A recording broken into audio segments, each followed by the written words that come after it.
make adjustments. Come from Rebate necessary. Pep Boys. Cars like us. People love us. Dr. Scholl's next stop, San Francisco. Let's talk about feet. I do have corns. I've tried Band-Aids. They don't get rid of the corn. This is Dr. Scholl's cushion gel corn removers. Well, I just was making sure my ball wasn't going to go to the right, and I overdid it. So much better. Well, my work here is done. Looks like one vacation is just more fun. We guarantee it. Carnival, the most popular. Call it Richmond International Raceway, or the short track that thinks it's a super speedway, or the action track. It all comes down to survival of the fittest. It's a place where NASCAR Winston Cup points leader Bobby Labonte in May had his worst finish so far this year. Bobby is one of 5 who had the fastest fingers and cars at Charlotte earlier this year. Will climb into the hot seat tonight and hope to walk away a millionaire. The 5 include the top 3 in points and the 2 top rookies. Big money, the championship chase at the action track. There's nothing else you need on a summer Saturday night. We welcome you live to our special NASCAR Winston Cup Saturday night edition of Who Wants to Be a Millionaire? Hello, everyone. I'm Jerry Punch, and tonight 5 drivers are eligible for that Winston No Bull 5 bonus of $1 million, while 4 drivers near the top of the point standing set their sights on that huge $3 million paycheck that goes to the Winston Cup champion in December. Last week, points leader Bobby Labonte beat the racetrack, the racers, and the rain to win at Darlington and extend his lead to 111 points over Dale Jarrett, with Dale Earnhardt another 94 back.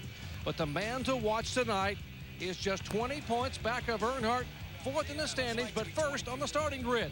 Pole sitter Jeff Burton dominated this race 2 years ago, much as he did the Busch race here last night. And he knows that with just 10 events remaining, this night could be very crucial if he is to have any shot at that big check on the big stage in December. Last Sunday at Darlington, Rusty Wallace took a hit on the track and a big hit in the points. Now he's on the verge of vanishing from the championship chase. Still, Rusty has been king of the short tracks this season, though he has just 2 wins to show for it. After last Sunday, Rusty Wallace needs a get-well race, and Richmond could be the place. 6 career victories here, and the last time Rusty Wallace won at Richmond in September was exactly 5 years ago tonight. And Rusty starts 5th. Richmond has a reputation for fireworks, and tonight fans will be focused on row 7, where Jeff Gordon starts next to Tony Stewart. Gordon got his first top 20 finish in 5 weeks at Darlington, coming home 4th.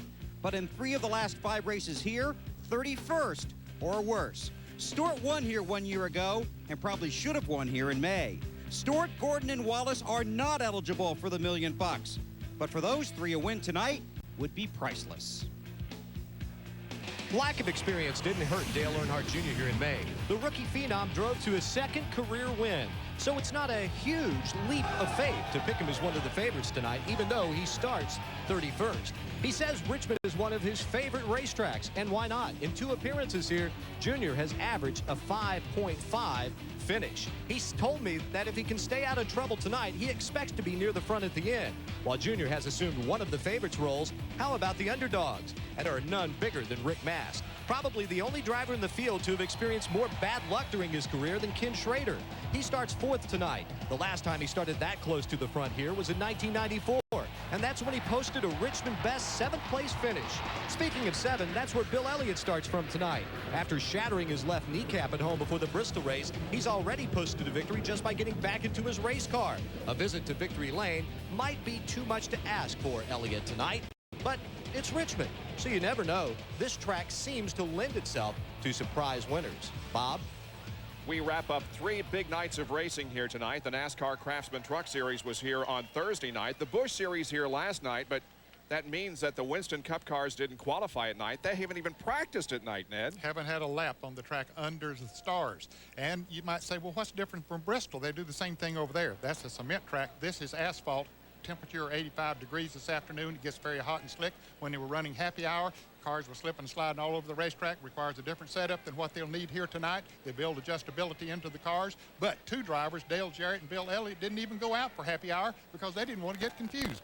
And this Richmond International Raceway, it's a great racetrack for racing because the corners, a different groove top and bottom, and cars can run up there, can run on the bottom. But you need a car that can run on on both places. A multi-groove car, because if you run on the top, you run across someone you can't get by, then you have to go to the bottom. You can't run down there. You're just hooked. So you got to have a car that runs the top and the bottom if you can. Bobby Labonte has been on top of the NASCAR Winston Cup points since April and now has matched his largest lead. He and Ward Burton in 8th are the only 2 drivers in the top 10 who have not won a race here at Richmond International. The flyover is happening and the command to start engines is next when we return. I've got 3 boys and I've got to save time wherever I can. When I'm getting my oil changed at Walmart, it's great because it's right there. It's connected to the Walmart store, so I go shopping. What else do I do? We drop the car off and then we scatter in all directions. Electronics, sports, toys, and usually my car's ready before I am. I totally trust these guys. I can get my car done and then I can get all my shopping done at the same time. Walmart Tire and Lube Express. Great service, great prices, and the world's most interesting waiting room. Walmart just makes my life easier.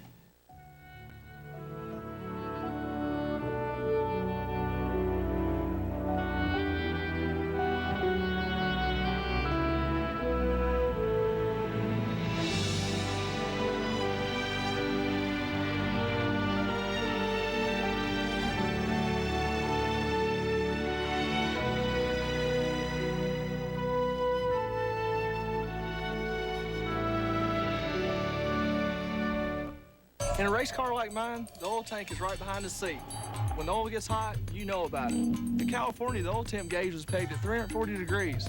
Normal's around 220. And heat's around the oil tank behind the seat, burning your back. Man, you wonder if you're even gonna make it to the finish. But Mobil 1 never gave up. Other oils, they might have cooked. Instead, what got cooked was me. I love winning, but doing it this way, man, I tell you, like my crew chief said on the radio, we owe this one to Mobil 1. NASCAR Passing by Team Monte Carlo. Come on, man, go, go, go. You're never going to get by anybody from this far behind. Let's go. The big hell on the right. Let's go, go, go. Blah, blah, blah. What'd you say? I guess my 7 NASCAR championships are clogging up my ears, huh? Now, here, there's 2 ways to do this. There's my way and the wrong way. Want to be like the Earnhardts? Drive the all-new Chevy Monte Carlo. The cars more champions depend on. Chevy, we'll be there. Gentlemen, start your engines.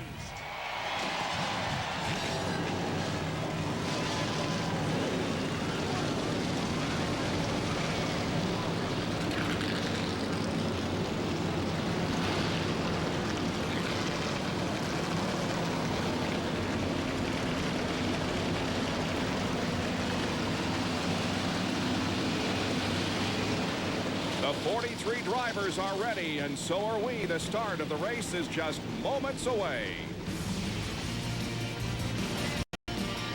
ESPN's coverage of the Chevrolet Monte Carlo 400 is being brought to you by Team Monte Carlo. The cars more champions depend on. Chevy will be there.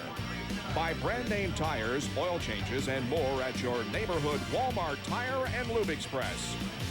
And by Daytona, USA, the official attraction of NASCAR.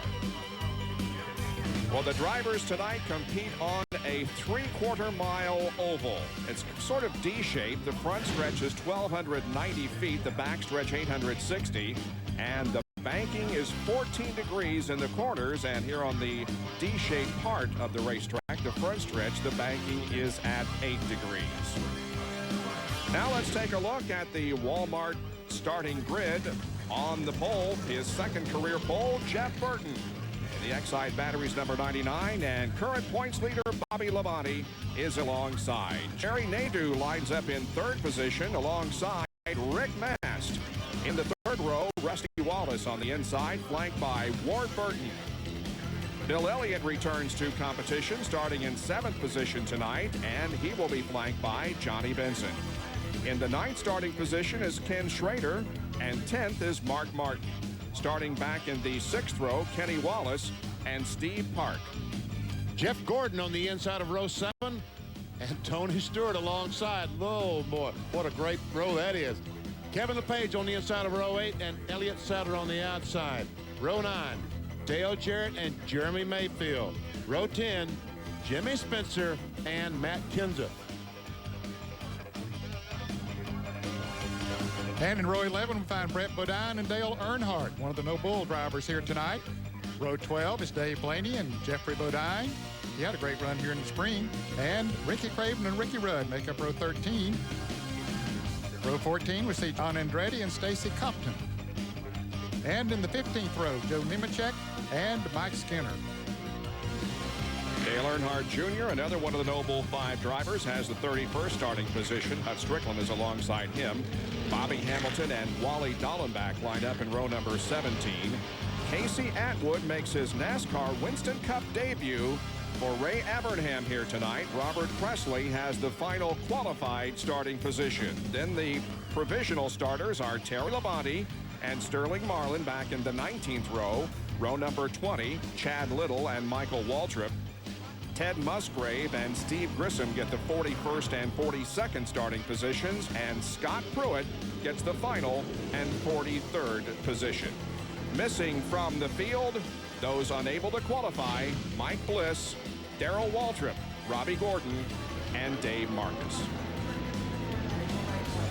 It's a real shame that Darrell Waltrip could not make the race here tonight. This would be the last time that Darrell would be racing at the Richmond International Raceway. Saw Rusty Wallace stopped on the backstretch.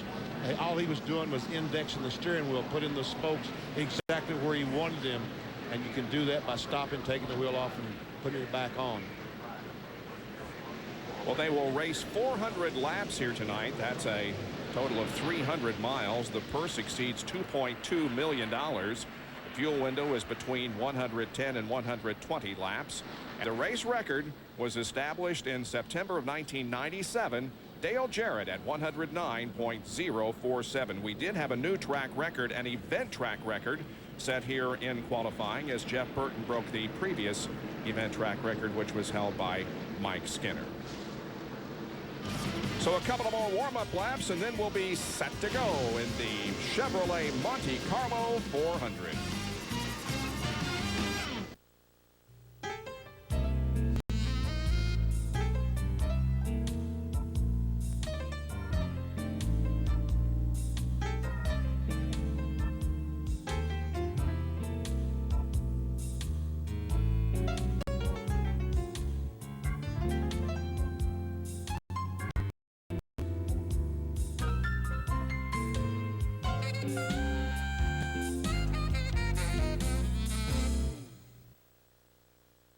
Are you renting but dreaming of owning your home? Cameron Mortgage can help make your dreams a reality. Let the friendly, courteous staff at Cameron Mortgage show you the beautiful homes that's available and waiting for you. Cameron Mortgage can put you and your family into that dream home with 100% financing. That's right, 100% financing. And with the government 502 loans, owning your home can be easy and affordable. So before you make that next rental payment, stop by Cameron Mortgage today at 2310 Crawford Road, Suite 105 in Phoenix City. Wednesday, Pendant Fever heats up on ESPN and ESPN2. At 7 on ESPN, the Red Sox battle the Indians for a wild card berth. On ESPN2 at 7, the Yankees take on Carlos Delgado and the Jays. Then at 10 on ESPN, the Royals nip at the Mariners. While on ESPN2, it's the Dodgers D-backs in a wild card tug-of-war. At 7, Red Sox Indians, Blue Jays Yankees. At 10, Royals Mariners, Dodgers D-backs, Wednesday. What a sight here at Richmond International Raceway. More than 100,000 fans gathered here to watch this 25th race of the 2000 NASCAR Winston Cup season, and we are less than half a lap from going green. On the front row is Jeff Burton, and on the outside is the current points leader and the driver who won last weekend at Darlington, Bobby Labonte. All the fans are on their feet. The pace car is on pit road, and here we go in the Chevrolet Monte Carlo 400.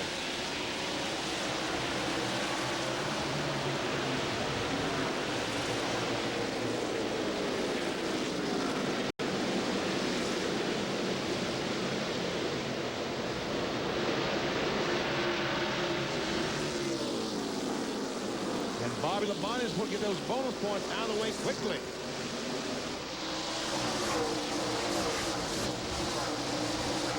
Bobby Labonte did lead that first lap, but now Jeff Burton comes back on the inside. That is the 16th race that Bobby Labonte has led so far this year, in the 410th lap that he had been out front. Jerry Nadeau challenges Labonte now for second as Burton has taken the lead.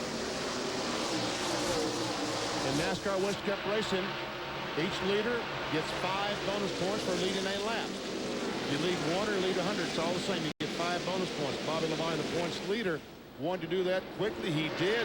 Now, really, truly, he can just sit there and ride. He doesn't worry about if Nadeau or Rusty Wallace were to pass him.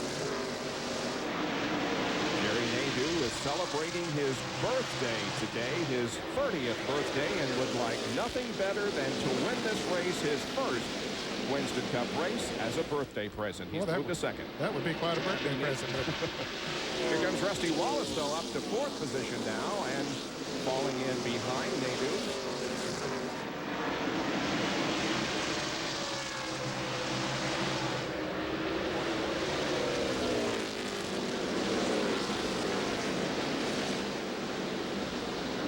Still a lot of cars running side by side. Back in the package, we see Rusty come on the inside of Bobby Labonte trying to take over third. And he will do so. So Bobby Labonte led lap number 1, now has fallen back to the 4th spot. Battle for 5th was between Ward Burton in the 22 and Rick Mast in the 14. Nice to see Bill Elliott back in competition after sitting out a couple of races because of a shattered kneecap suffered in a home accident. He was one of those drivers that chose not to practice in happy hour this afternoon because of the higher temperatures. He practiced well this morning in the 1-hour practice session. The temperature was cooler.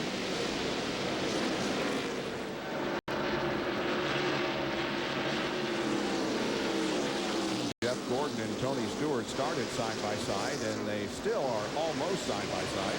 Well, check out Kenny Schrader there, the 36, the yellow M&M's car, started in 17th. He has worked his way up to the 12th position.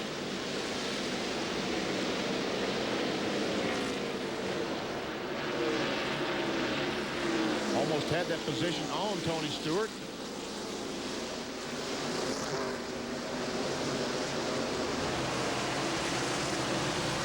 Stewart using that high line early here. Makes it work for him. Gordon comes right along as well. Tony Stewart is the defending champion of this race. He started second last year, won it, leading 333 of the 400 laps.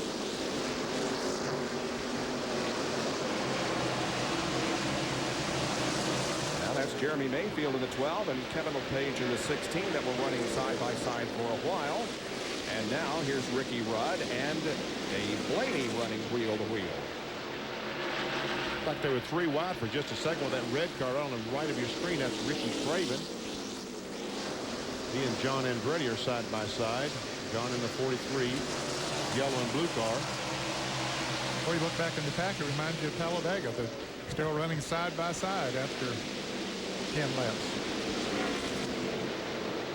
Raven and Joe Nemechek now. And right behind that group is the 8 car driven by Dale Earnhardt Jr. He won here in the spring and is one of those eligible for the $1 million No Bull 5 bonus. Again, those eligible are the top 3 in the point standings coming into this race: Bobby Labonte, Dale Jarrett, and Dale Earnhardt.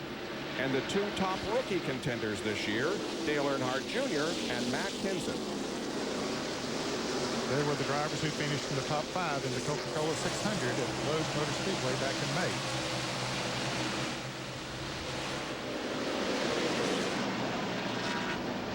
See Tony Stewart, the 20 car, continuing on his march towards the front. He's now on the inside of the 55 car. And here's Jeff Gordon trying to go by on the outside. Well, Jeff is trying to figure out who do I follow, the 55 or the 20. Maybe I'll try the 55 and see if we can both get by the 20. Kenny Wallace was in front of the 20. Tony Stewart is trying to make that pass. Tony and Jeff have lost some spots since the race started. Evidently their line did not go exactly the way they wanted. They backed up a little bit.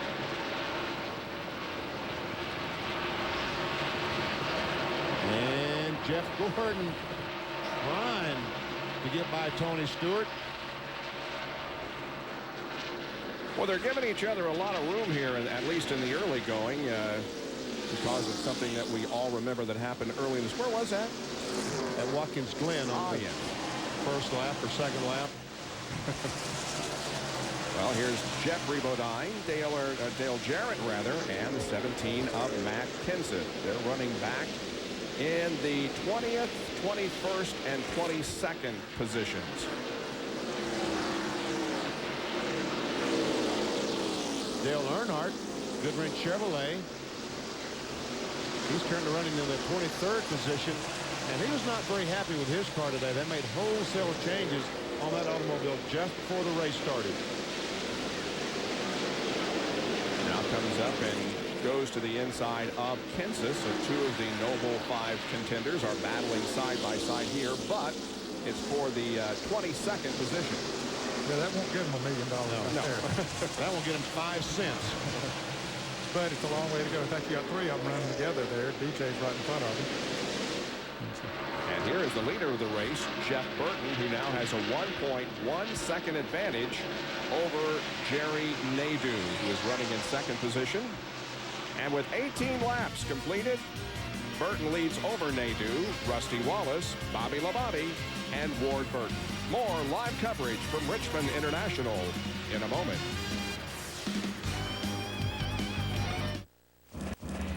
Hey guys, check this out. Wow. How do you think it got here? I don't know. What do you think we should do with it? We can't leave it here. Oh, is it dead? I don't know. See if it's cold. Go on. Huh? It's cold. Getting lucky? Grab a Miller Lite. It's Miller time. Hey guys, I think I see a foosball table over here. In a race car like mine, the oil tank is right behind the seat. When the oil gets hot, you know about it. In California, the oil temp gauge was pegged at 340 degrees. Normal's around 220. Heat's coming off the oil tank behind the seat, burning your back. Man, you wonder if you're even gonna make it to the finish. But Mobil 1 never gave up. Other oils, they might have cooked. Instead, what got cooked was me. I love winning, but doing it this way, man, I tell you, like my crew chief said on the radio, we owe this one to Mobil 1. Mr. Wallace. And you are just going to love these terms. Your terms just aren't right. I'm sorry. I'm so sorry. Mr. Regan, your rates are a little high. That's not good. What's the word I'm thinking of? I think it's no. Mm-hmm. No. Want banks to compete over you? Come to LendingTree.com. Fill out one form and get up to 4 offers within hours. Oh, what a lovely time. When banks compete, you win at LendingTree.com.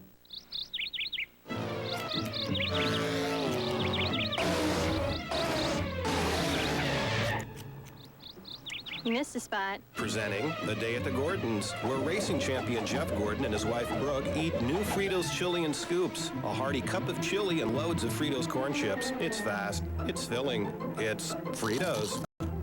Perfect for people on the go. New Fritos chili and scoops and Sloppy Joe and scoops. Nothing goes faster. You know, NASCAR's been a part of my family for almost 30 years. First of all, I got in this business because I'm a race fan. I went to races as a little kid. I'm going to miss the people. I'm going to miss hanging out in the garage with the guys, the camaraderie, that bumping and grinding that we do on Sunday.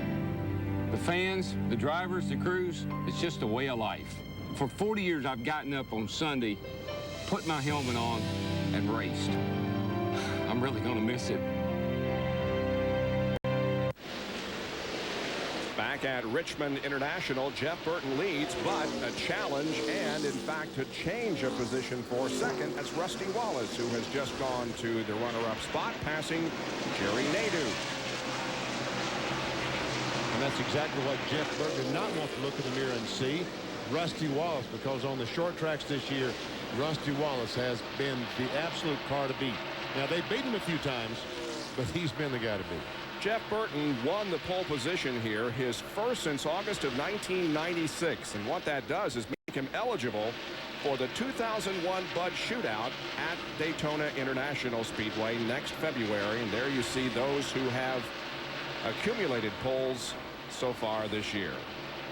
Let's go down to the pit area and get a report. Here's Bill Weber.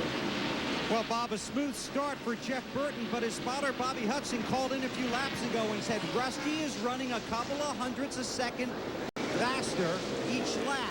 but he's also running one group higher than you in the turns. So Burton moved up, tried Rusty's groove, and has improved his speed. So the spotter helping the driver get around Richmond. And here is Tony Stewart still moving up into the inside of Bill Elliott as he tries to take over the 8th spot. Now, he is the guy on the move. I misspoke when I said that he had fallen back from the start. He actually had started 14th. He had moved forward a couple of spots. He was 12th at the time. But now, as you see, as Bob told you, he's trying to take over the 8th spot from Bill Elliott. Well, Bill Weber, you were right, because last lap, Jeff Burton ran a 119.095, and everybody else was in the 118s and even a 117 in the top 6. Just that moving up the racetrack just a little bit allowed Burton to get an extra grip, a little more grip, and run around the racetrack faster. And Rusty Wallace was doing it first. Jeff Burton's spotter, Bobby Hudson, as Bill said, noticed it, called his driver. He did it and said, wow, I like that. Keeps the car a little bit freer. And in the wall up in turn number 1 is Michael Waltrip. Looks like he has had hard contact. Outside, just watch your back, slow up. A lot of damage to Michael's car, the rear of it. Michael had moved up 10 positions since the start of the race. He began from the 40th position and had moved up to 30th before the incident down in turn 1, and the back end of that car is really demolished. That's nasty. Let's see if we can see what might have happened to Michael Waltrip. There he is on the inside of the 50 car, and he just gets loose in the corner, like almost like on a dirt track. And watch this. Listen. Ah. Bobby Hamilton almost slides and crashes. And Jeremy Mayfield's got damage, Ned. Well, it's got a flat tire, I think, Bob. The right front tire, you see, is completely flat on that car. So they'll have a tough time getting the jack under. Said, lift it up, guys. Okay, he's got it now. Now the question, can he change the right size and get back out before the pace car comes by? It looks like he's going to be able to. Yeah, in fact, they're going to even go to the left side and change wow, those as that's... well. So 4 new tires for Jerry Mayfield. The field is in turn number 4, and everybody else is coming in as Mayfield goes out. So here comes Burton and Wallace and Nadeau and Bobby Labonte, and everybody, probably just about everybody, will come in. Here's Jerry Punch. Well, guys, Rusty Wallace is one of the very few drivers I heard not complain of a car that had a push of beating tight in the middle of the corner. Rusty said, don't change a thing. 4 tires, clean the windshield, fill it up with gas, and I'm ready to go, guys. You said earlier, his 3rd brand new car of the year. Let's go to Bill Weber. No changes, just 4 tires and fuel. Remember, this team battled on pit stops a week ago. They put their guys back in position. 99 will beat them off, followed by the 2, the 18, the 22, and the 25 almost get together. On 4 tires. They made an air pressure adjustment to make the car a little bit tighter off the turns. The only adjustment for Dale Jr., air pressure. And now just about everybody is off of pit road. The leader of the race is going to be Sterling Marlin. Back with more in a moment.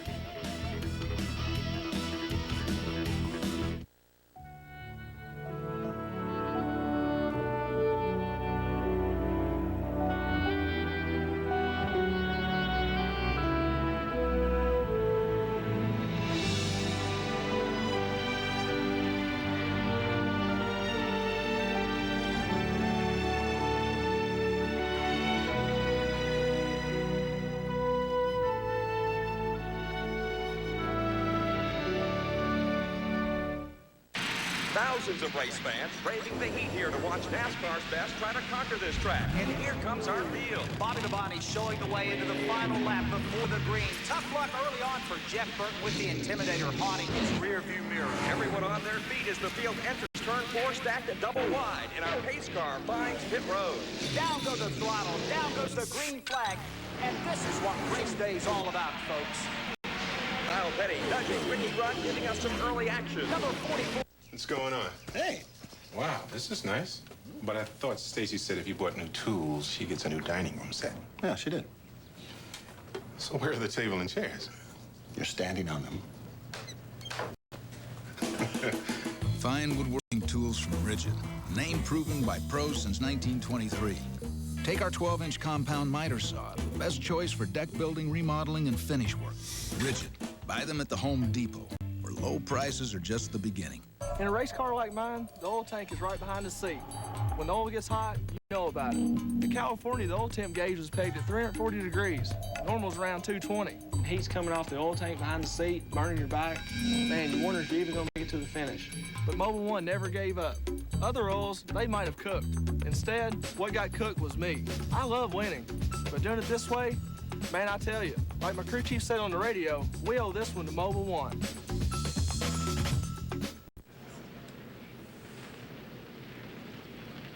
Still under caution here at Richmond International Raceway. John Kernan has a report from pit road. Down in the garage area with Michael Waltrip. Michael, the night ended early for you. What happened? Man, we started last, and our car was so good. I moved up 10 spots at least and was real fast. And I was on the inside of Wally, and he just pinned me down going into one. And we made a little contact, and the thing got sideways on me. It's my fault. I just hate it for the guys. We've had so many mechanical problems. We've been able to avoid the wrecks. And tonight, just got in a wreck. It hurts my heart. We had a good car. But the good news is Michael is okay, the Dr. Jerry Punch. And here in the Jeremy Mayfield pit, they're looking very closely, examining the right front tire that came off Jeremy's car. They're not sure if Jeremy ran over something. Let me ask Peter. Peter, did Jeremy run over something, or was that contact with Michael that may have done that? That's what we think it was, the contact with Michael Walter. Yeah. You're just making sure to look at the tire, how it was wearing. It just looks like he cut it down. Okay, that's the better news there. A lot of crew chiefs coming here taking a look. They've been applauding Goodyear, and they think that's what happened. It was contact. They're looking at the inner liner now. When the inner liner was actually ripped apart, they had the inner liner there in their hand, and they're looking at it with a flashlight to see exactly what might have happened. But Jeremy said the car was starting to slide a little bit, so the tire actually may have been going down somewhat. He may have had a slow leak, and that may have precipitated the problem, making it even worse. Now, Benny, when Michael looks at the tape, he's going to know that it wasn't Wally Dallenbach. It was Ricky Creighton. But it's a red car, and he thought it was Wally Dallenbach, but in fact it was Ricky Creighton, yes. Well, Sunday night football on ESPN at 8:30 Eastern will be from Sun Devil Stadium in Phoenix, Arizona. The Dallas Cowboys and the Arizona Cardinals, with Troy Aikman out indefinitely. Randall Cunningham, who has been named to start this weekend, will be depending on veteran running back Emmitt Smith. Coverage begins with the NFL prime time at 7:30 on Sunday night. The Cowboys and the Cardinals on Sunday Night Football. We'll be right back. Elevator's out. I walked up. Last, another scorcher. It's hot. High of 95. Come on, it's too hot to play games. Oh, come on. You're getting warmer. You're getting hotter. You're burning up. You're getting colder. You're getting colder. You're freezing. Coors Light, frost proof at the edge of freezing. You're an iceberg. Electric Rays, can I help you? That's right. Call Electric Rays and let Linda and Blair help you. Help you keep that tan all year long. For your convenience, Electric Rays is open Monday through Saturday with the latest in tanning supplies and technology. So don't let your tan fade away when summer is done. Come to Electric Rays, where Blair and Linda give you friendly, courteous service. Electric Rays, 2408 Sportsman Drive. Call 448-7363. From the field, bloopers are going to happen. USFL people, George is... You've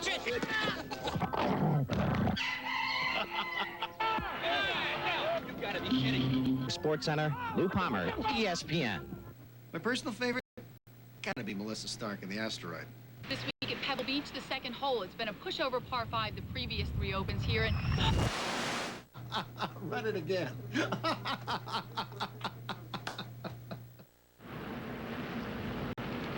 Well, they're having 2 wreckers now in use, getting Michael Waltrip's car off the racetrack after his accident down in turn number 1. Let's get you caught up on a couple of things that happened during this caution period. The number 31 of Mike Skinner was caught speeding on pit road. He's at the back of the field. Jeremy Mayfield pitted early. The 40 and the 1 cars, Ted Musgrave and Sterling Marlin, pitted late, so they have both been given credit for leading a lap. Doc? Let me correct something. I misspoke a moment ago. We were showing you Jeremy Mayfield's tire. Now, this is not the inner liner. There are no inner liners here in a short track tire. This is actually the sidewall from the inside of the tire, and it's very hot. That's why I borrowed a glove to grab this thing up here. But it's the sidewall. Actually, it's been stripped away, not an inner liner. So I want to make sure we correct that for folks watching at home and said, man, he knows better than that, and I do know better. I misspoke. It is the sidewall that we're looking at and not the inner liner of a tire here on a short track. Guys? All right, Doc, and you can see that that tire was just cut in two, and that the bead of the tire had fallen down inside the tire. Well, the drivers are getting the 1 to go sign, so we'll be back to competition here in one more lap. Jeff Burton is back at the front of the field with Rusty Wallace, Bobby Labonte, Jerry Nadeau, and Ward Burton, the top 5. Let's take a look at a Coke pit summary and see where people fared in this most recent round of pit stops. Jeff Burton stayed the same. Jerry Nadeau lost 1 position. Dave Blaney from 25th to 8th. You have to wonder if maybe he only changed right side tires. Yep. Yeah. My guess is that's exactly what happened, or maybe fuel. But it did give him track position, and that, as you guys have said earlier, is very, very important. Tony Stewart lost 4 spots. He was 8th when he came in for the pit stop and came out in the 12th position. Well, let's go again as the green flag comes out to resume the Chevrolet Monte Carlo 400.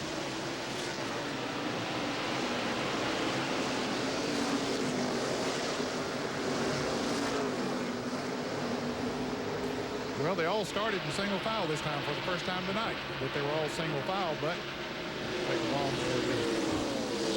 doubling up here. And Jeff Gordon went quickly past Dave Blaney. He's up on the outside of Mark Martin. There you see him. And he goes by Mark Martin, moves into the 7th position. You're right, Dave Blaney did get just right side tires. That was the reason that he has gained so many positions on this round of pit stops. Now here's Tony Stewart to the inside of Jimmy Spencer as they contest the 12th spot. Okay, a lot of crew chiefs right now will be having that stopwatch on the 93 car and see just how fast that Blaney is running and just how badly the 2 tires will affect his car. If he runs as fast as some of the rest of these cars, that's what we'll be seeing from a lot of these cars later on. Yeah, sometimes they're tested early in the race, and you're right, others will pay attention to what went on with that one car. Steve Park just went into the top 5, passing Ward Burton. Now you see with these 4 fresh tires, all these cars right on the bottom of the racetrack. They'll let it on the inside of Blaney.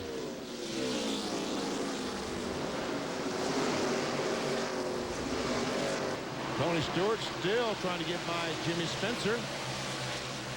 And Rusty Wallace has caught right up with Jeff Burton, and now the battle is for the lead.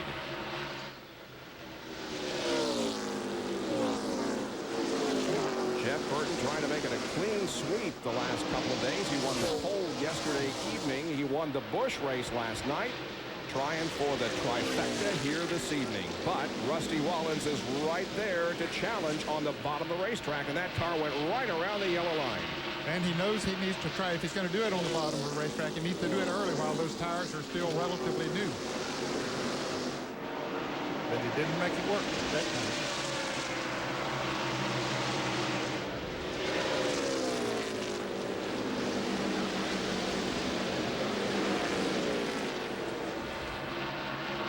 Boy, it's so hard to get traction off to the bottom side of the racetrack. And your angle is not what it needs to be. Coming off of there below another car. That's the biggest problem, Ed, when Rusty Wallace goes to the bottom of the racetrack down in 1 and 2. He's okay here, but when he comes off, he needs the entire racetrack. He needs to let the thing drift up right against the outside retaining wall. When you're trying to pass someone, you can't do that. That really affects your speed around the track. And once again, Tony Stewart is still working on Jimmy Spencer. And Bill Weber, he's not been able to do it yet. Still working to get a position back on the track. Lost positions while he was on pit road, Bob, because they had a lug nut fall off of one of the rear tires during their pit stop. That cost him track position while he was stopped on pit road. That's unbelievable. During a pit stop, if one lug nut falls off, It's going to cost Tony Stewart 3 or 4 spots. He finally just gives up on that bottom groove. Dale Earnhardt taking a position from Kenny Wallace. That was the 17th position. That 21 car of Elliott Sadler seems like it's painted differently every weekend. There it is this weekend. He's riding alongside Kevin LePage as they race for the 21st position. Elliott is losing positions right now, Bob. He was up in the 17th position just about 5 laps ago. He's being shown in 20th now, and several cars there. You see Kevin LePage trying to pass him on the outside. Whoa, John Andretti gets bumped around and like he may have had contact with the wall. It was close if he didn't. It's Jeffrey Bodine in the power team number 60. Remember just how well that car ran here in May when his brother Todd relieved him? And another crash up in turn number 2. Jeffrey is involved. And 21 car of Elliott Sadler. Is that 21? Yes, it is. We were just looking at that group of cars. You saw how tight they were running. Jeffrey Bodine is in his 550th NASCAR Winston Cup start. Boy, he just drove right into the back of you. It's like Elliott Sadler's car has got the worst of it. And this weekend he was here in Virginia Tech on the side of the car trying to do something for his fellow Virginia folks. It's not going to be. Well, let's see who ran into the back of who.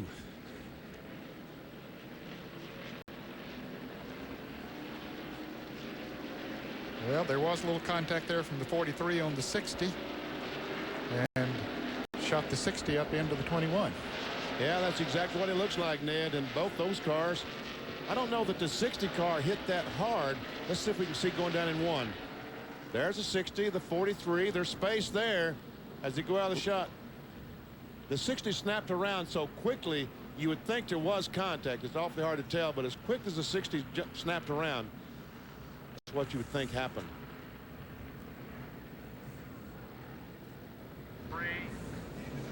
Jeffrey Bodine makes it around to his pit stall, and they go to work on the right side of that car, the power team Chevy. So another caution here because of an accident up in turn number 2 involving Jeffrey Bodine and Elliott Sadler. Celebrating by Team Monte Carlo. Now, the first thing you've got to do is jump up here and scream and yell, woo! Make sure your hat guy forms them first, so you don't end up looking like a dork. Now, when somebody hands you one of these babies, make sure you say thank you. Man, don't eat the check. Want to be like Jeff Gordon? Drive the all-new Chevy Monte Carlo. The cars more champions depend on. Chevy, we'll be there. Got those snow folgers to wake us up blues. Need that fresh mountain grown taste to start the day. For the blues to start flowing away. Got that good feeling coming on. We're Folgers hot, steamy, and strong. Oh yeah. The best part of waking up is Folgers in your car. Yeah. Man, I'm hungry. What, $1 for a sliver of raw fish? It's sushi. Sushi? Where I'm from, we call that stuff bait. What else can you get for just $1? Well, I can get a 20-minute phone call for only 99 cents. Quit kidding around. No, it's true. Dial 10-10-220. It's just 99 cents for all calls up to 20 minutes. And just 7 cents a minute after that. And get this, there's no monthly fee. 10-10-220 really is a great deal. We know. Hey, you forgot to cook this. Dial 10-10-220. What the hell's going on out here? Before Lombardi came to Green Bay, the Packers were a laughing stock. Lombardi definitely wanted to be the best. That's the kind of a guy he was, an egomaniac. Winning isn't everything, but it's the only thing. He ruled by fear. He took the spirit of the sport and elevated it. Vince Lombardi, Sports Century, the top 50 and beyond. Monday at 8, kicking off a week of sports legends, only on ESPN Classic. To get ESPN, Monday at 8, kicking off a week of 1-800-CLASSIC today. We'll be going back to green flag racing here in less than a lap at Richmond International Raceway. Well, tomorrow, coverage of the Kart FedEx Championship Series begins with qualifying at 1:30 on ESPN2. Kart today at 2:30, and then at ESPN at 3 o'clock, it's the Honda Grand Prix of Monterey. The Kart FedEx Championship Series in action tomorrow here on ESPN. For more, log on to ESPN.com. Well, the green flag's about to come out, and Jeffrey Bodine is still in the pits. And so is Chad Little, and the 40 car, Sterling Marlin, was caught speeding on pit road, so he's at the back of the field. The 44 car and the 97 both, I'm told, ran the paddle at the end of pit road. The man that stands down with a stop and go, he put it at the stop. They did not, so they were black flagged for running that paddle. And that's a one-lap penalty. Look at Steve Park coming down the inside of Bobby Labonte as Rusty goes on the inside of Burton going into turn one. Well, now for the lead, Rusty to the inside of Burton. I don't think he's going to do it, but Steve Park did take over that third position. Steve started 12th here tonight and has been moving up quickly. I remember a couple of races ago that Steve Park really had the field covered here, and he got caught up in an accident or something. As Rusty makes that trial one more time, but it just don't work. It's so difficult to get the traction, as Danny pointed out. You need to have it pointed in a different direction when you start off of those corners. See who's the fastest. Well, the first time it was Rusty, and now that last lap it was Burton. Look at that, 120 mile per hour exactly for Jeff Burton.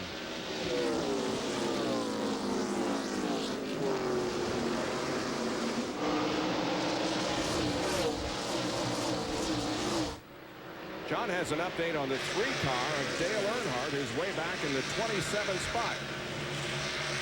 Bob Dale had moved up into the top 20, but the car was just a little too tight, so they took the opportunity during this caution to have a pit stop, take on 4 tires. They made a wedge adjustment, pulled the rubber out of the right front to kind of loosen the race car up for Earnhardt. We'll have to wait and see exactly what those adjustments did. If they're, I guess we can tell pretty soon on the racetrack, I would think. Well, he just moved up to 24th.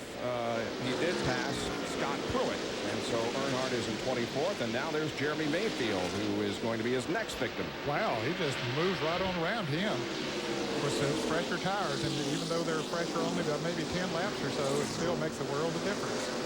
He's able to keep it down on the inside and get the traction off the turn. Well, Dale Earnhardt has been eligible to win the No Bull $5 million bonus 6 times, but he has yet to win that. Bobby Labonte has been eligible 8 times, hasn't won. The only one of the top 5 eligible tonight who has won, Dale Jarrett, he's won twice. Now, these drivers are also playing, if you will, for a lucky fan. And if they win $1 million, the fan will win $1 million, and that's who the fans are paired up with here tonight.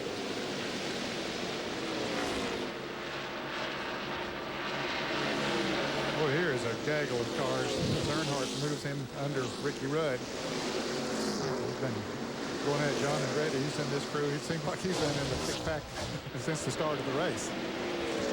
And another big pack of cars here.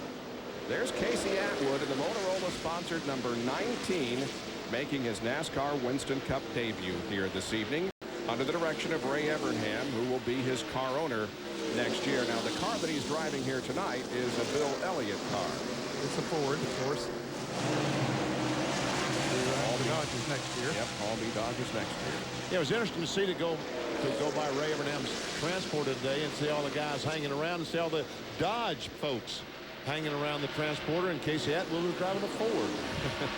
Didn't look quite right, but we understand next year they're very interested in how this young man fares tonight.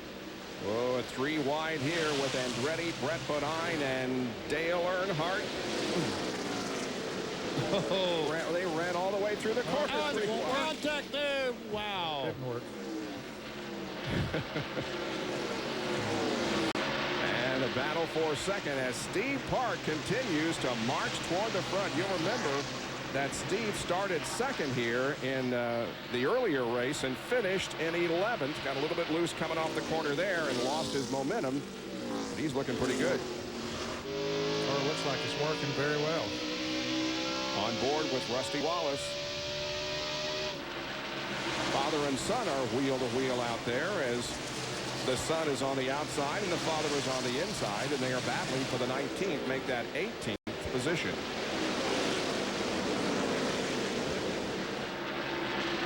Both of them eligible for the bonus. And you can tell the ones that are by the red numeral on the top of the car. Pennzoil Copter Cam is circling overhead and giving us these aerial shots of the 3/4 mile at Richmond International Raceway. And Dale Earnhardt, the 3 Goodrich Chevrolet, seem to be making more progress on the bottom of the racetrack than anyone else we've seen all night long. He's made an impressive run up through the field after that pit stop. See, Dale Earnhardt on the restart, since the restart, on lap 61, he was 29th, and he's worked his way up to 18th, and he's doing it, as I said, on the bottom of the track. Mayfield and Ricky Rudd are contesting the 23rd position. That's Kevin LePage trailing.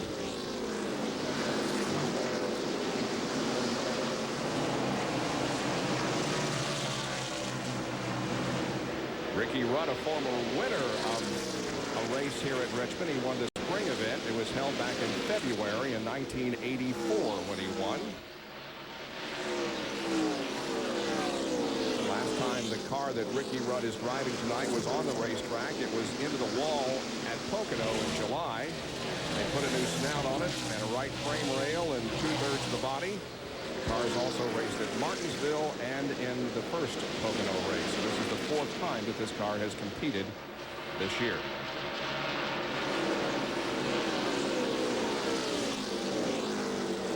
While we're watching this battle, we'll tell you that Tony Stewart just took away the 8th position from Mark Martin. I think Tony, when that lug nut fell off during the pit stop, has fallen back to about the 12th position. So before this gets all sorted out, we'll get all these good cars together before the night's over. Tony Stewart will get up there, and we'll see who's holding what.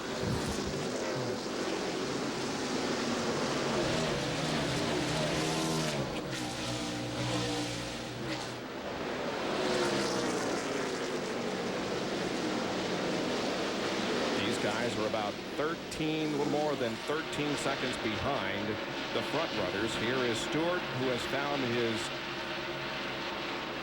teammate, if you will, or at least rowmate when they started this race. They started side by side, and Tony Stewart now takes away that 7th position, and Tony took her below the yellow line. Yes, sir. He was right on the bottom of the racetrack. Haven't seen many cars been able to do that. Dale Earnhardt has won this Goodrich Chevrolet. He's on the bottom of the track. Again, we see 2 Noble 5 drivers running together. This is for 16th and 17th, and right behind him is another contender, Matt Kenseth. Earnhardt's car still working down on the bottom side of the track. Very good.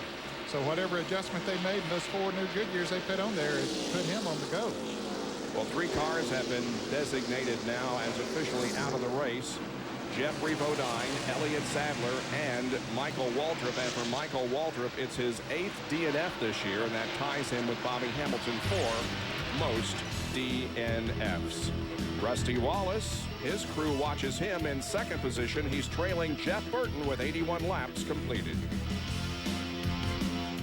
In a race car like mine, the oil tank is right behind the seat.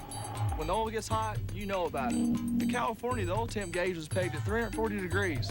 Normal's around 220. Heat's coming off the oil tank behind the seat, burning your back. Man, you wonder if you're even gonna make it to the finish. But Mobil 1 never gave up. Other oils, they might have cooked. Instead, what got cooked was me. I love winning, but doing it this way, man, I tell you, like my crew chief said on the radio, we owe this one to Mobil 1. Once Mark Martin puts the hammer down, it's pretty hard to get him to stop.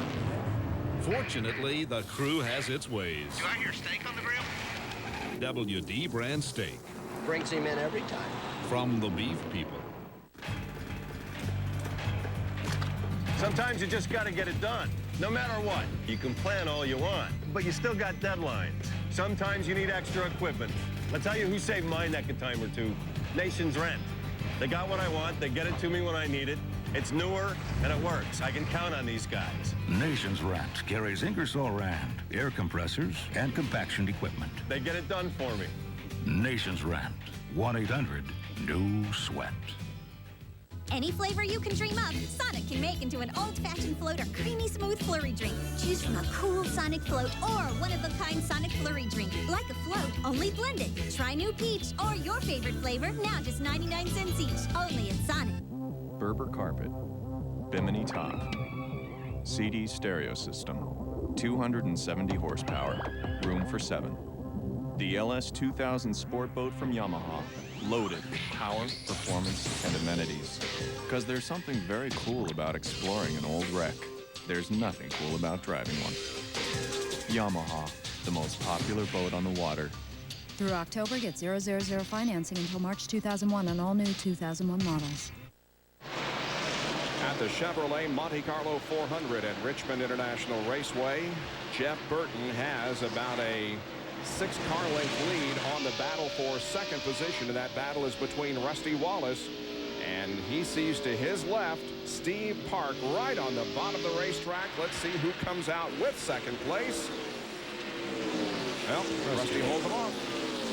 Steve Park made a run at Rusty Wallace 10 or 15 laps ago, and he went up there, run the bottom of the racetrack trying to pass Rusty. Saw that he's going to have to use the tires up too much, so he backed off, and he's now making another run at Rusty, and it looks like it's going to be as difficult now as it was 10 or 15 laps ago. And while Jeff Burton has been trying to get around the lap car of Chad Little, they've caught up to him, and Rusty's going to try to seize the opportunity. Wallace looking for the lead. Got him pinned up on the high side of the racetrack between Chad Little, and Rusty will take the lead. He'll get the 5 bonus points. Whoa, and Rusty is way out of control. Wow, you're right. When you said way out of control, you did not misspeak, Bob Jenkins. Man. Well, he maintained his position, though, and does pick up the bonus lap points for leading a lap. That, by the way, puts Chad Little now 2 laps down. The only cars that are not on the lead lap and still in the race are Steve Grissom, who is 2 laps down, and now Chad Little, 2 laps down. And both of them were penalized to lap 4, running the stop sign on a yellow flag pit stop.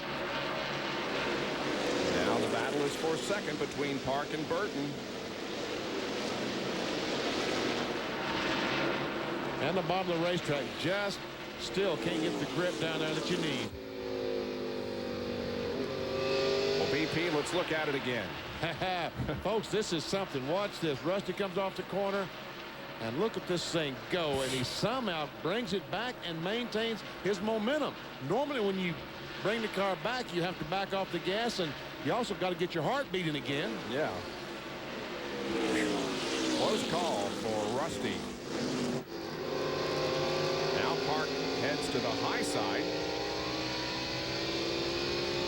Oh, but Jeff Burton does not want to get on the outside. It looks like he's going to be able to do that. Oh, I see why he can do that, because Jeff Burton's on the inside of Ted Musgrave in that Bell South 01 car. So now Ted goes a lap down in 38th position.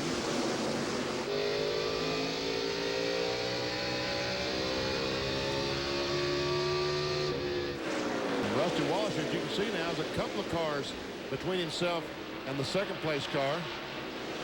Ward Burton and Jeff Gordon are running 7th and 8th. They're about 5 3/4 seconds behind the leader.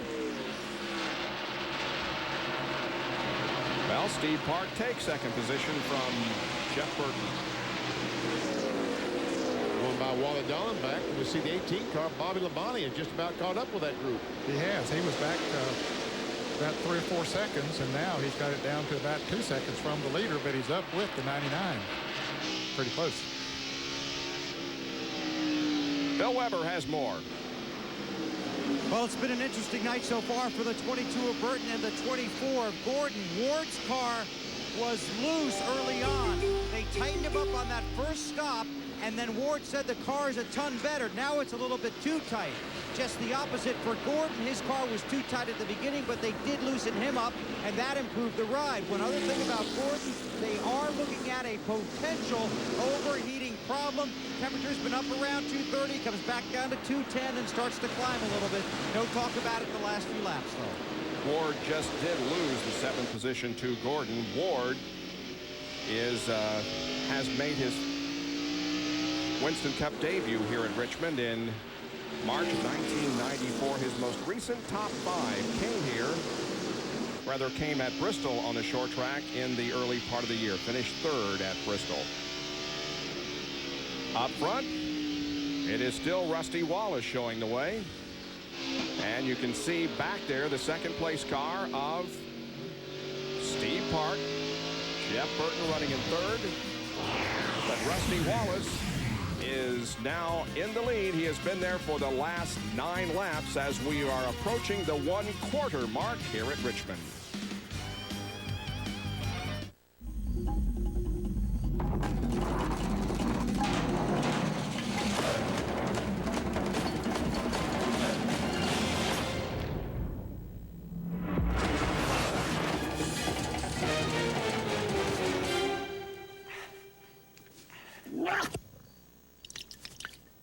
Bad cheetah. See? That's why I'm not a cat person. $10 for lunch? I heard of a guy got a brand new car for that. Sounds like a Darrell Waltrip story. Oh, I swear it's true. This guy was at the track. He sees this notice. It says brand new hot rod, $10. No, it's not a misprint. Stop by and see for yourself. Turns out her husband met this little gal at the track, and he ran off to Tahiti with her. And he told his wife to sell the car and send him the money. No. Now at Kmart. Dale Jarrett here with a very special offer. A new CD of all my favorite tracks. Immerse yourself in one of my personal favorites, the melodic grandeur of Daytona International Speedway. The dulcet tones of Lowe's Motor Speedway. Set your spirits soaring to the sounds of California Speedway. Of course, these performances are better live. But bring your Visa card, because at these tracks, you can't buy tickets with an American Express card. Visa, it's everywhere NASCAR fans want to be. This is my favorite part. Listen, I've traveled every road in this here land. I've been everywhere, man. Crossed the deserts bare, man. I breathed the mountain air, man. Of travel I've had my share, man. I've been everywhere. I've been to Reno, Chicago. Across America, in communities just like yours, Citgo is there to help keep you going. Stop by next time you're in the neighborhood. We're always happy to see a familiar face. I've been everywhere. For the 3rd time tonight, the caution is waving over Richmond. Jeremy Mayfield ran into the wall and flattened the right front once again. Pit stops are underway. Here's the doctor. And Rusty Wallace comes into his pits. His first pit stop, 15.5 seconds. They will put on 4 tires, make no changes. Rusty says the windshield is okay, and the car is essentially perfect. 2, 1, and 99 as you watch Rusty Wallace at the top of your screen. Steve Park at the 99 up Jeff Burton. Let's go down to Merton Spin and Bill Weber. Second stop for Park. Again, no changes. Left side tires going on. He gets away, waiting on Jeff Burton as well. Rusty with a 15.7. Jeff Burton an 18-second pit stop down to John Kernan.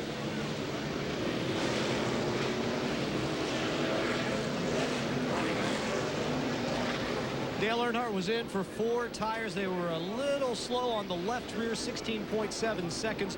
On Earnhardt's stop, no adjustments. A little bit of a fire there at the back end of Kenny Schrager's car. What happened, Jeremy Mayfield made a pit stop with that flat tire. They changed 4 tires. He started to lead. He got in Kenny Schrader's pit box and stopped for some reason. He backed up, and when he backed up, there was something burning left in Kenny Schrader's pit stall, and it kept burning when Schrader made his pit stop. As soon as they spilled any gasoline making a pit stop, the gasoline ignited, and it was pretty big there for a second. I saw that piece, whatever was burning down there in his pit stall, and I thought that the crew would stamp it out or something before they made the stop. What's the smoke there? There's some smoke coming from Schrader's car now. Jerry Punch, what's going on? Benny, the 12 car, so you're exactly right. The 12 car came through. They lost a brake pad. It was the brake pad that ignited whatever was on the ground there in the 36 pit, and that's where the problem was. The brake pad off a 12 car from Mayfield, and that's what precipitated the entire fire. So, but Mayfield's got bigger problems. They'll continue to look at the tires that are rubbing on the fender there and coming away. But obviously a scary moment there for Kenny Schrader and the M&M's team.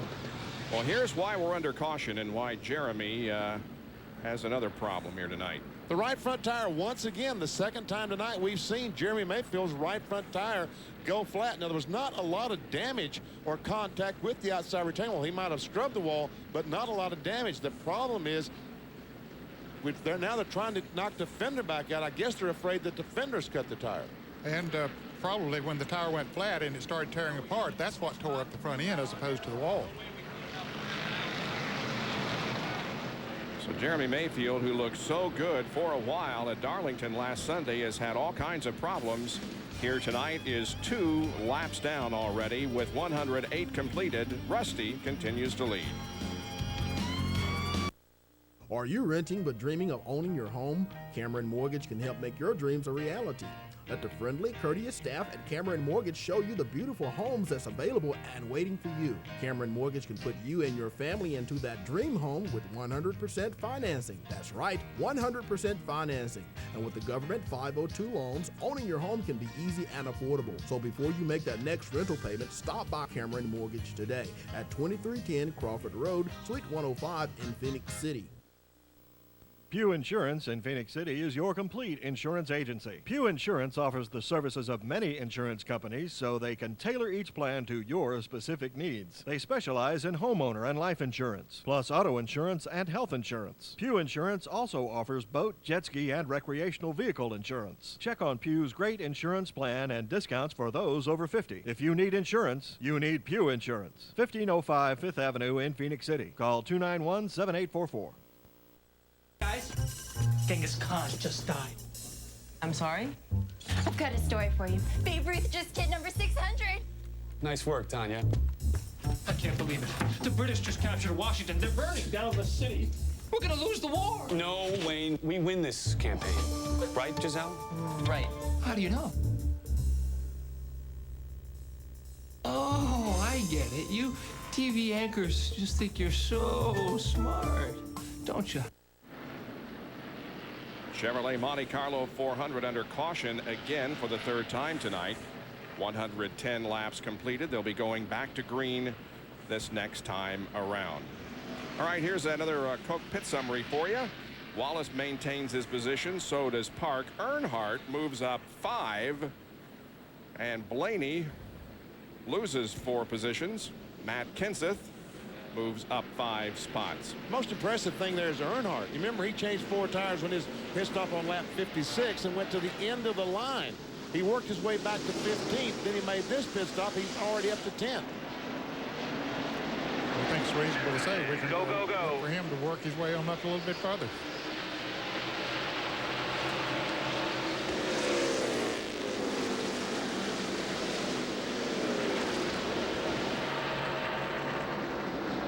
Now Jeff Burton, the next side car, back in 4th spot.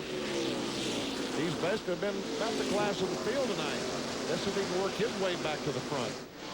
Burton has led 88 of the first 112 laps. Rusty Wallace has led 22. Marlin and Bobby Labonte have led a lap each.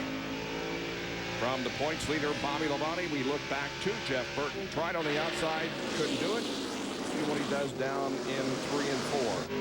He's going to try it again, and I'm sure that Bobby Labonte's spotter is warning him that Berg's on the outside. Yes, there he goes. He'll take that spot away. Car 01 of Ted Musgrave is 1 lap down.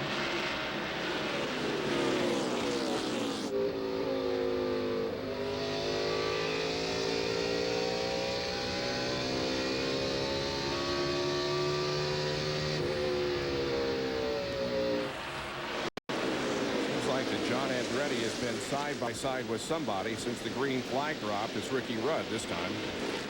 He has been in a thick battle of competition all the way. He's earned his medal. See Dave Blaney there in the Amoco car. Oh, here's a good battle, and this is up in the 5th, 6th, and 7th positions. That's Stewart, Jerry Nadeau, and Jeff Gordon. And here comes Ward Burton right behind him. I like what we've seen tonight. I think Tony Stewart has a good race car tonight. If he ever gets up there with the 1, the 99, and the 2, I think you'll be able to race with him. Pretty close in terms of positions, but still a little bit of racetrack to go before he catches up with the Bobby Labonte car that's running 4th. Here comes Earnhardt to the inside of Elliott. This is 4-9.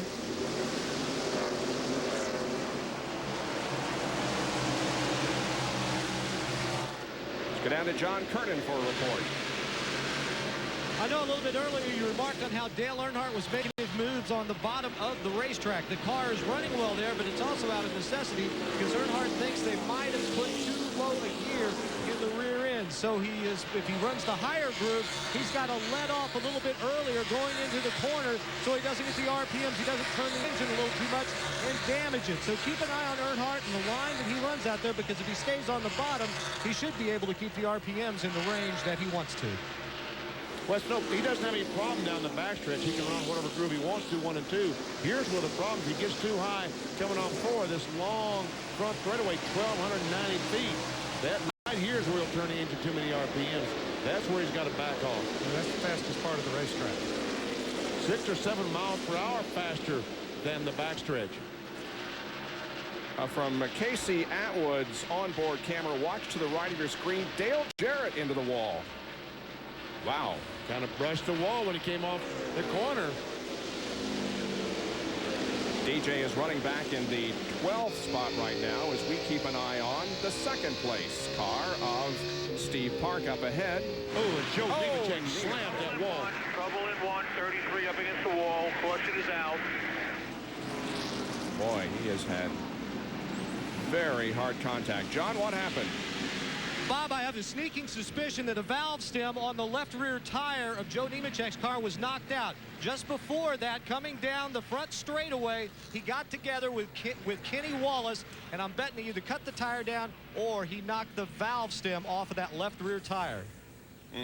There's a piece of debris that all those cars are running over. Yeah, something, Joe Nemechek, just when he got down to the corner, just violently snapped around. And, John, you're certainly what it looks like. Here he comes off the corner. The 33 on the outside, the 55. And right there, we see where they rub. We saw the smoke. Now the 33 goes down in the corner. And watch this. The car just snapped around. The left rear tire is flat. Yep. Yes. See it go flat. Boy, John Kernan was right on top of that, knowing what happened there. Yes, he was. Attaboy, John.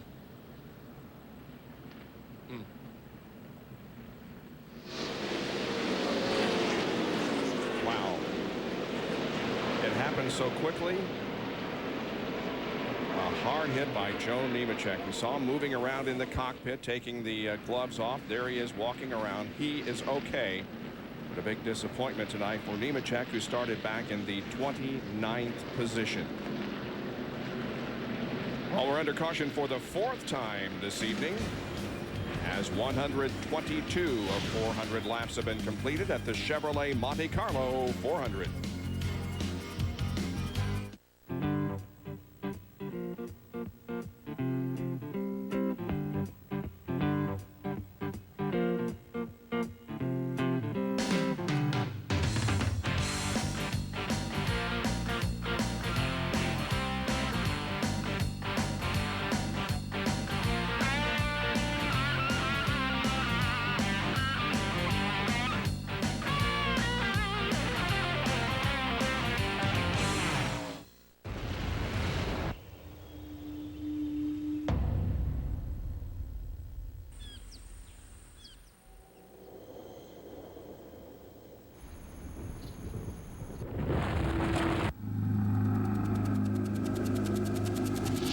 Introducing the Polaris Sportsman 500 HO. with a new high-output engine and 20% more power.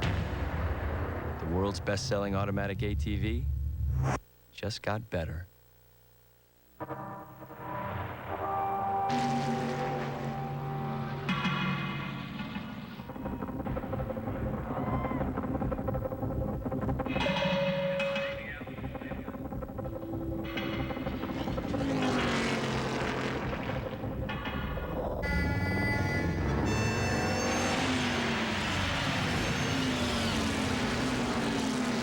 Conseco, NASCAR's official financial services provider. Step up.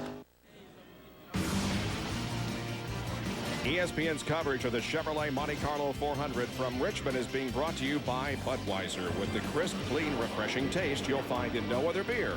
This Bud's for you. And by Conseco. And the Conseco Pontiac is currently running in 19th position as we are under caution. Jeremy Mayfield makes another pit stop. Jerry, is there a common thread with this tire problem for Jeremy? Well, Bob, not really. The first problem Jeremy had was actually from contact with the Michael Waltrip car. He had a cut on the right front tire. Now, this most recent one was not from contact, not from something rubbing on the car.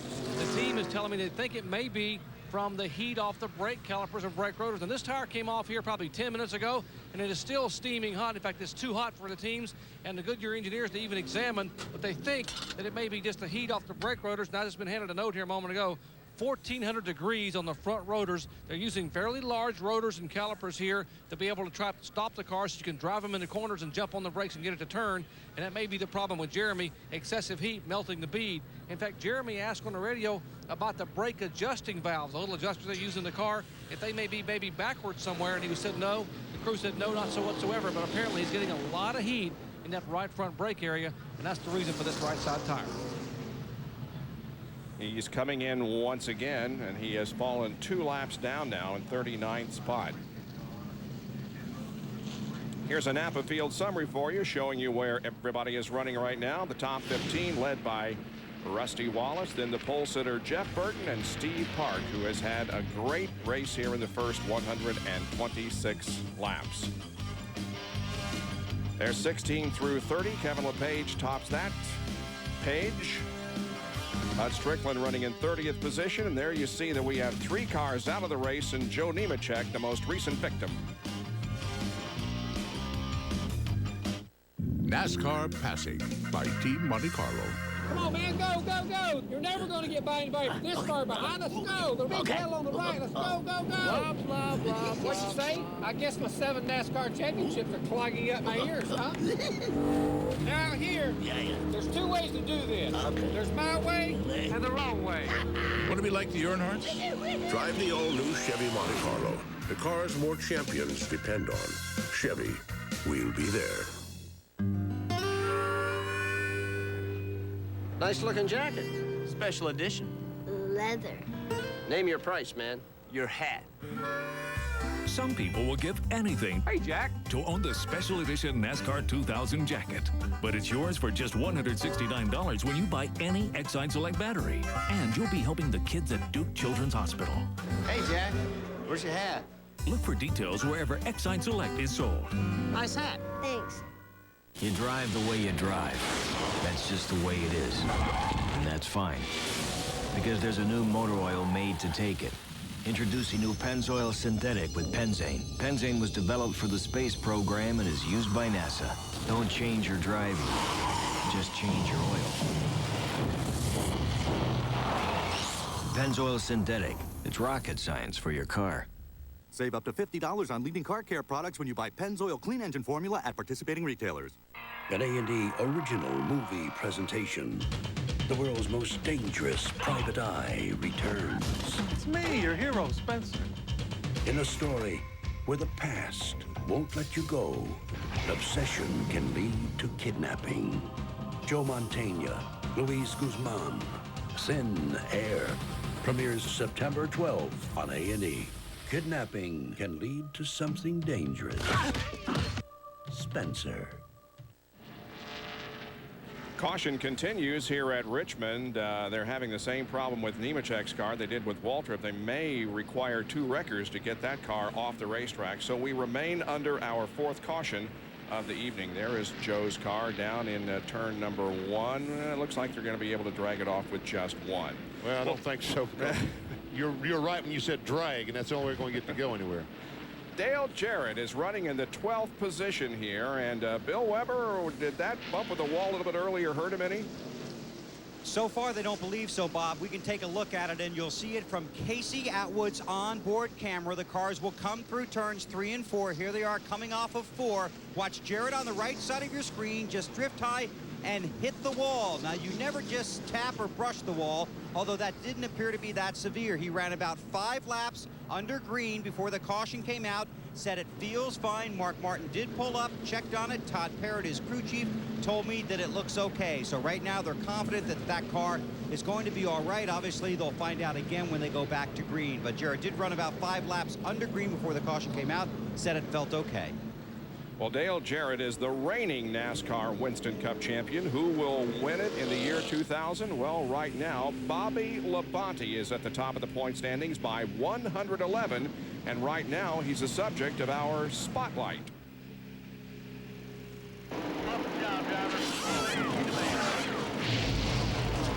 Favorite thing is the chance to race and be competitive week in and week out.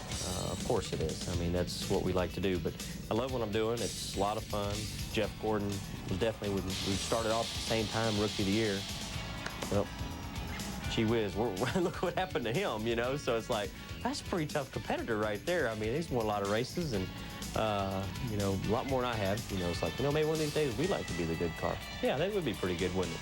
You can get your teeth knocked in because you think you got it figured out. You really don't, because it's so competitive down the line through the top 43 cars that Rusty Wallace, Dale Earnhardt, Terry Labonte will have it figured out better than you will tomorrow if you think you have it figured out today.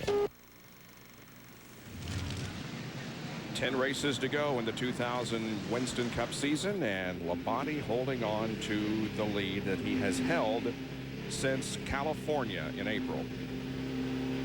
He's in 4th position now as we get ready to restart. We're given the signal as he came by the start-finish line the last time. 1 lap, and we'll go racing again. Once again, the top 15. Earnhardt back in 10th spot. John Kernan is with Joe Nemechek, who had a hard hit of the wall. Bob, Joe's been checked out in the infield care center. Joe, you all right?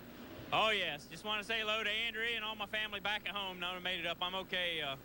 That's probably the hardest lick I ever taken. Cut the left rear tire down going in turn 1, and that's the first time that's ever happened to me, and it was a wild ride. Fortunately, Joe is all right, Bob. And the race is back under green. See Chad Little on the bottom of the racetrack there, trying to get a lap back. He is 2 laps down. Racing Rusty Wallace hard.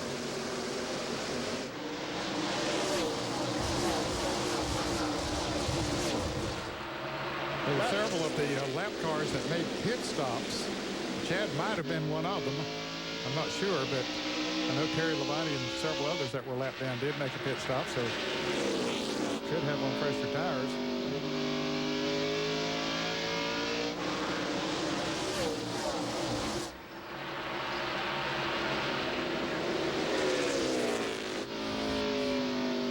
We did have 31 cars on the lead lap. Now we only have 30 because Ricky Craven lost a lap during a pit stop on the caution flag.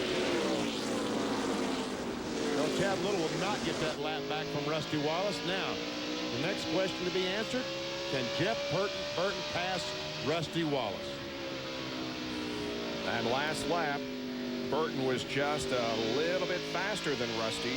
Rusty ran a 120.0 and Jeff was at a 120.2.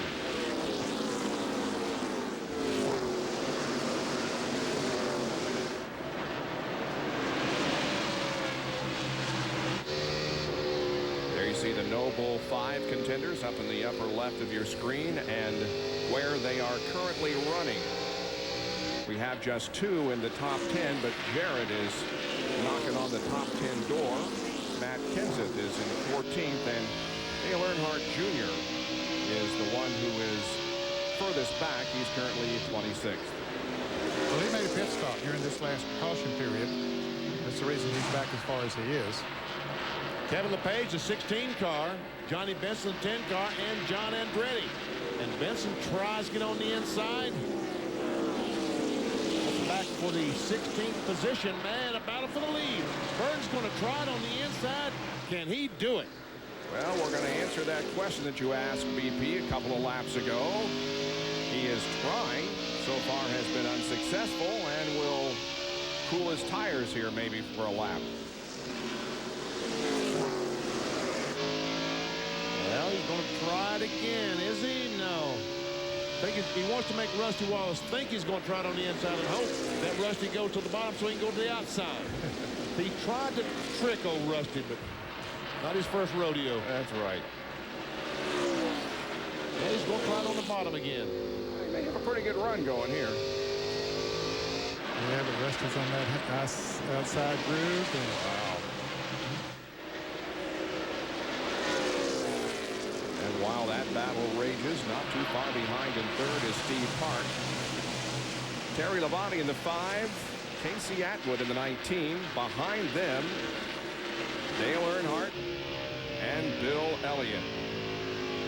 On board with Casey Atwood, the Motorola onboard camera looks back at Terry Labonte. Both Atwood and Labonte a lap down. They're battling for the 32nd position. Casey Atwood's just hoping to get a lot of laps in. I heard him. I was down in their stall in the garage this morning, Ray Evernham, after they made the field, said, okay, we've accomplished goal 1. Our goal 2 is to finish the race. And then he said, on the lead lap. Jimmy Spencer and Johnny Benson are going at it. That's for the 17th position. And there is Rick Mast, who is running in 20th spot. Rick is trying to get on the inside of Kevin LePage. Oop. I think it bumped a little bit, or Kevin got a little bit loose on the outside. Maybe they didn't bump, but came close. Mast in happy hour was trying to make his Pontiac work down on the inside of the racetrack, and we're doing a pretty good job of it then. Rick started up in the 4th position, is currently 19th.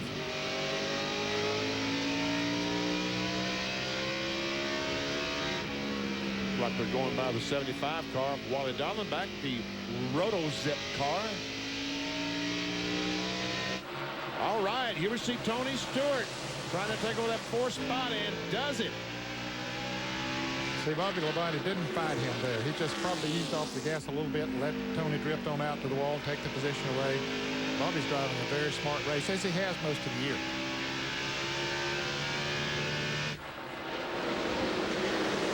Jerry has more from pit road. Guys, since the green flag waved, Bobby Labonte said that car's been pushing like a dump truck. They came in on the first pit stop on lap 33 and went 2 rounds on the track bar, air pressure right front and left front and left rear to try to help it, and that helped it some. Now, their next pit stop on lap 105, they pulled a rubber out of the left rear, and that's helped it a lot more. They still need a little bit more forward bite, but Bobby says the car is getting better and better, and he's managing his tires, his time, and most importantly right now, he's managing that points lead. And that's one thing that he has done well since he took the points lead. The top 10 are Wallace, Jeff Burton, Steve Park, Tony Stewart, and Bobby Labonte, the top 5. Then Jerry Nadeau, Jeff Gordon, Ward Burton, Bill Elliott, and Dale Earnhardt. 148 laps completed at Richmond.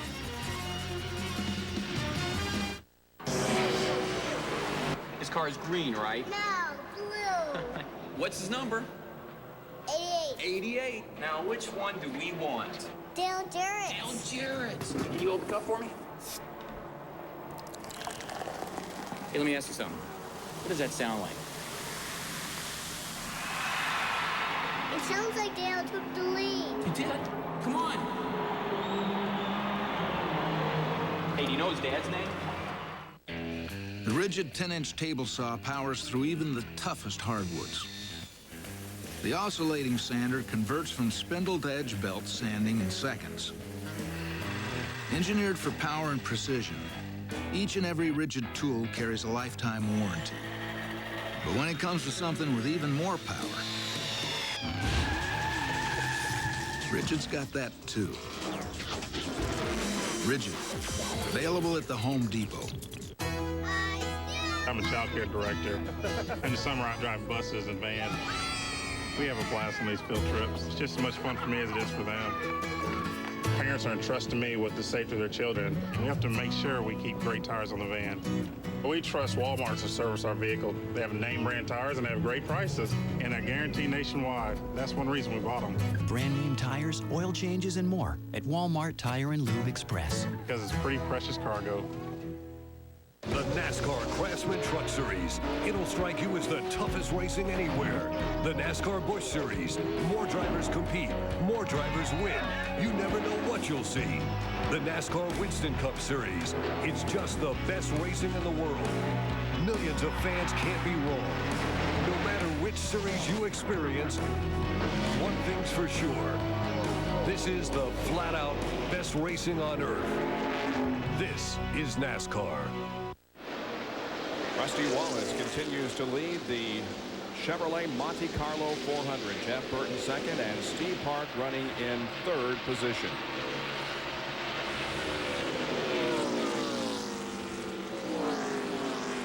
And these cars are so equally matched. It's really incredible. I don't know how anybody can pass anybody because they all run the same speed. Here's back in 21st, 22nd, 23rd on board with Mike Skinner, who's been trying to hold off Dale Earnhardt Jr. for the last several laps. Ever see Mike Skinner's Lowe's Home Improvement Warehouse Chevrolet and the Bud Chevrolet of Earnhardt Jr. and behind them is the Jasper vehicle of Robert Presley, the blue car.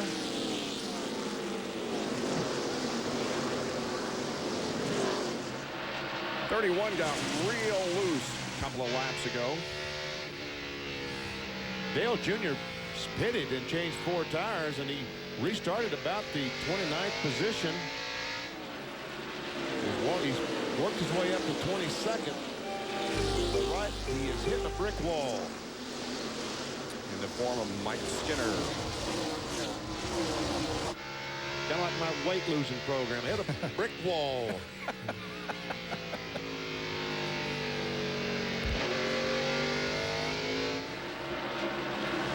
Jerry Nadeau continues a good run. He's 6th. Up ahead of him is Bobby Labonte, who is 5th. And Jeff Gordon is back there in the 7th position. Jeff Gordon is 5.5 seconds behind the leader, Rusty Wallace.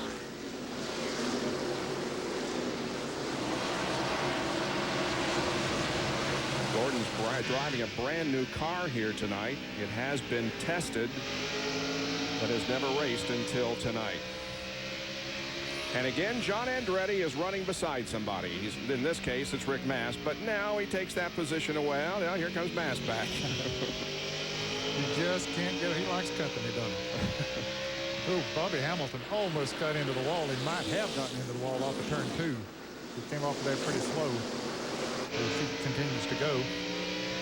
Andretti and Mast are racing for the 18th spot. For the taste of the race, here's some Jimmy Dean onboard telemetry with Rick Mast. And down the backstretch, you can see 120, 130, about 134 mile per hour. And down the front straightaway, even on the bottom of the racetrack, I think you're going to see that he's going to be quicker. 144 miles per hour, so 10 miles per hour. Although he did come off turn 4 and let the car drift up on the racetrack, unlike down in 1 and 2 when he was bound down like he is right now. Little contact there. Andretti up on the track. Close again. It's amazing how wide apart they are in the corner and how close they get together when they get to the straightaway. Oh, Mast might have him now. He might have him. No, here comes. Oh, man. Rick, you had him. He thought he did, too. Easy for you to say, sitting up here in the booth. Yeah, exactly right. Well, they're having fun. Yep. Saturday night racing. Yeah, he almost got him. Can he slide out there? Yeah. Finally got him. Slid right out there. Well, here's another good battle. Spencer, Blaney, Martin, Benson. See, that is 13th, 14th, 15th. Behind him is Kenseth. That's 16th, 17th. And our next car that comes in this picture would be Rick Mast at 18th. Mark Martin is not running as well as he usually does at Richmond. No, he isn't. In fact, he slid back a few positions in the last 15 or so laps, Dean. He was up there in the 11th position, and now all the way back to 16th. Mark has had 3 top 5s in the last 5 races here, but his other finishes were 32nd and 35th. As we watch this, Jeff Gordon has moved in front of Jerry Nadeau, his teammate, to take over the 6th spot. And he's only about 0.2 of a second behind Bobby Labonte.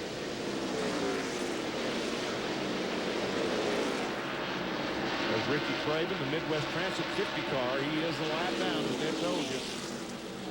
Made a pit stop. Check on things up front. Well, they're pretty close. Yes, they are. Rusty Wallace trying to put a lap on Hut Strickland in the car number 90. Hut is in 29th position, so that'll leave 28 cars on the lead lap. Yeah, Hut normally drives a red car, but this week, Hills Brothers is promoting their decaffeinated brand of coffee, and so it's green.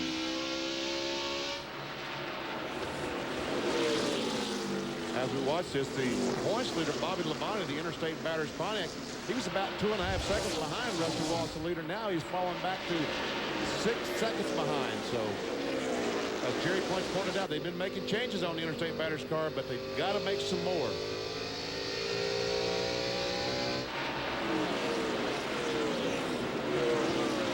There's the 18 of Bobby Labonte running in 5th spot, about 5.8 seconds behind Wallace, who continues to lead here.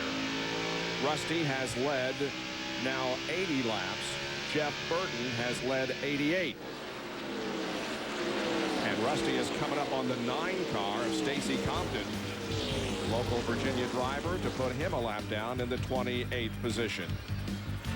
We'll take a break and be back with more live coverage in a moment from Richmond International Raceway. Ever hear this? Jack of all trades, master of none. Like if you needed brain surgery, would you go to a general practitioner or a brain surgeon? Obvious answer, right? So why would you go to a department store to buy tires? Ooh, nice. At Wholesale Tire, your tire pros, buy 4 American Prospector Uniroyal Laredo or Michelin LTX and get $30 cash back. If you need pliers, come here. But if you need tires, there's only one place to go. Wholesale Tire Distributors, your tire pros in Phoenix City, the place to buy tires. Come celebrate and save at Tate Furniture's grand opening of our new furniture showroom. Hundreds of new items, styles, and colors to choose from. Browse around at the best selection of name brand furniture in the area. Save 30 to 40% off on one of our solid wood bedrooms. And don't miss the big savings in our new Berkline Comfort Gallery. Now open to serve you with the best furniture at the lowest possible prices. You'll enjoy our new furniture showroom, and I guarantee you'll like the furniture and the prices. That's Tate Furniture, Phoenix City. Men in Black DVD. And if you enter the Men in Black sweepstakes, you can win a walk-on part for MIB 2 or other great prizes. Answer this week's sweepstakes question, what is Will Smith's MIB name? To enter, watch ESPN NFL Sundays at 11 a.m. Eastern. Buy USA Today or log on to usatoday.com or mail into this address. No purchase necessary. Void where prohibited. Additional terms and restrictions apply. Sweepstakes subject to official sweepstakes rules available at usatoday.com or in USA Today. All entries must be received by 11:59 p.m. on September 20th, 2000. Welcome back to Richmond, where Rusty Wallace continues to lead, but the story the last few minutes is Dale Jarrett. He came into the pits trailing sparks, indicating the right front was down, but it looks like that it's a pretty serious problem. They're still working on the right front. Don't know exactly what they're doing, but they're still working. When they took the tire off, they found something. There you see the tire. Oh, I see he made some pretty good contact with the wall up there, Ned. Yes, it did. Apparently the tire went down or something. Anyway, it got into the wall and a lot of damage. And then until he got back to the pits, there was a lot of damage to that car. Jerry? Unfortunately, you're right, Dan. A lot of damage to the right front of the Quality Care Service Ford Taurus. The man who sat second in the points coming into the night still sits on pit road, losing lap after lap under green. Now, Robert Yates standing beside me. I asked Robert a moment ago, was it a cut tire or could it have been the brake heat? They really don't know yet because it happened so quickly. Their big concern right now is trying to get some of the right front suspension back in order, get some of the fender cut away, and they still sit here as Todd Parrott and the crew work on the defending Winston Cup champion Ford on pit road and the green flag. And Rusty Wallace slows on the racetrack, guys. Something's happened to Rusty. He's not at full song, and Steve Park has taken the lead. His car is going down the straightaway like he has lost a cylinder. I mean, a cylinder has quit working, and we see some smoke out of the back of the 2-car. Wow. Well, he had just tied Jeff Burton for most laps led at 88, and then all of a sudden the car slowed, allowing Park to go to the front. And Rusty indeed has some smoke coming from the Miller Lite Ford. And we see he's about to lose a second spot as Jeff Burton pulls up on the outside. And there's nothing he can do. There we see Ricky Craven coming down pit road in car number 50. We understand there's some smoke from it. Jeremy Mayfield's on the pit road with the hood up. Let's go back to the pits and Jerry Punch. Well, Rusty Wallace, you're exactly right, guys. Lost a cylinder, and now we're getting a lot of vibration inside the engine. And Rusty said a moment ago, it may just be blowing up, guys. And what a great run he's had early on. He's just going to try to hang on, but it's just apparently getting worse and worse as the team stands and watches Rusty, a brand new race car, the class of the field early on. And now he's riding on 7 cylinders at best and trying to be able to hang on as long as he can. Even old Smokey's going by. Talking about Kenny Schrader in 36 car.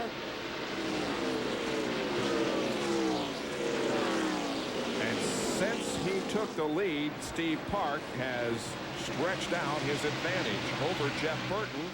The official distance is 1.5 seconds, and he moved that up from 1.3 the previous lap. And look at Tony Stewart, who's in a position to challenge Burton for second. And he's making that challenge down the backstretch. He had a great run off turn 2. Got it. Well, not so quick. I said got it. You're right, Bob. I should never argue with you, Bob. Oh, yeah, right. So Tony Stewart now second, Burton third, and another crash. Here's Dave Blaney visiting the wall. Third turn slides down the banking and onto the apron of the racetrack, but it does bring out our 5th caution of the evening. And you can see the right. Come on. See the right rear tire was flat on the Dave Blaney automobile. And there's another car spun. Was that the 10 car? Or Kevin the There's another car spun. There's 2 cars spun back in the corner there. And the other one is Jimmy Spencer. Oh, man. And he's got some major damage. So it was a 2-car incident up in the 3rd turn involving Blaney and Spencer. Here it is. Oh, Spencer. Whoa. Spencer just gets. Oh, the 93 car was trying to go under the 26 car. Yep. So he was the victim of circumstances there. Uh-huh. He cut the right rear tire on Blaney's car down. Now all the leaders coming down pit road. 22 cars on the lead lap, and probably just about all of them will be making pit stops. Labonte the first to flank off and find his box. Wallace finds his mark. And now Steve Park. And that crew goes to work. Jerry? Winston Cup points leader Bobby Labonte says the car is finally coming in. They're going to put a half-pound air pressure back in the right rear. Said otherwise don't touch it. 4 tires. Bill Weber. 4 tires and fuel for Park. He fights it at the beginning, but he's good on the long run. He's on his way. Oh, a close battle off pit road between Park and Stewart. And a very close battle between Jeff Gordon and Bobby Labonte. Mass rolls out after getting his service. And you saw Rusty Wallace also come out there, but the word on his car was that a big vibration, and he thinks it's blowing up.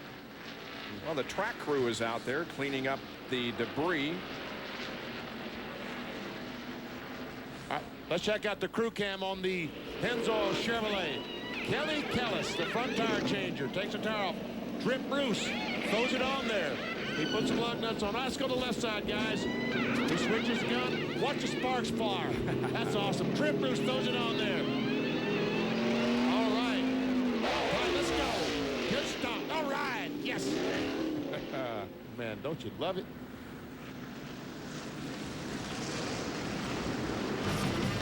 Well, under caution here at Richmond International. We'll be back with more in a moment. Tony Stewart now the leader.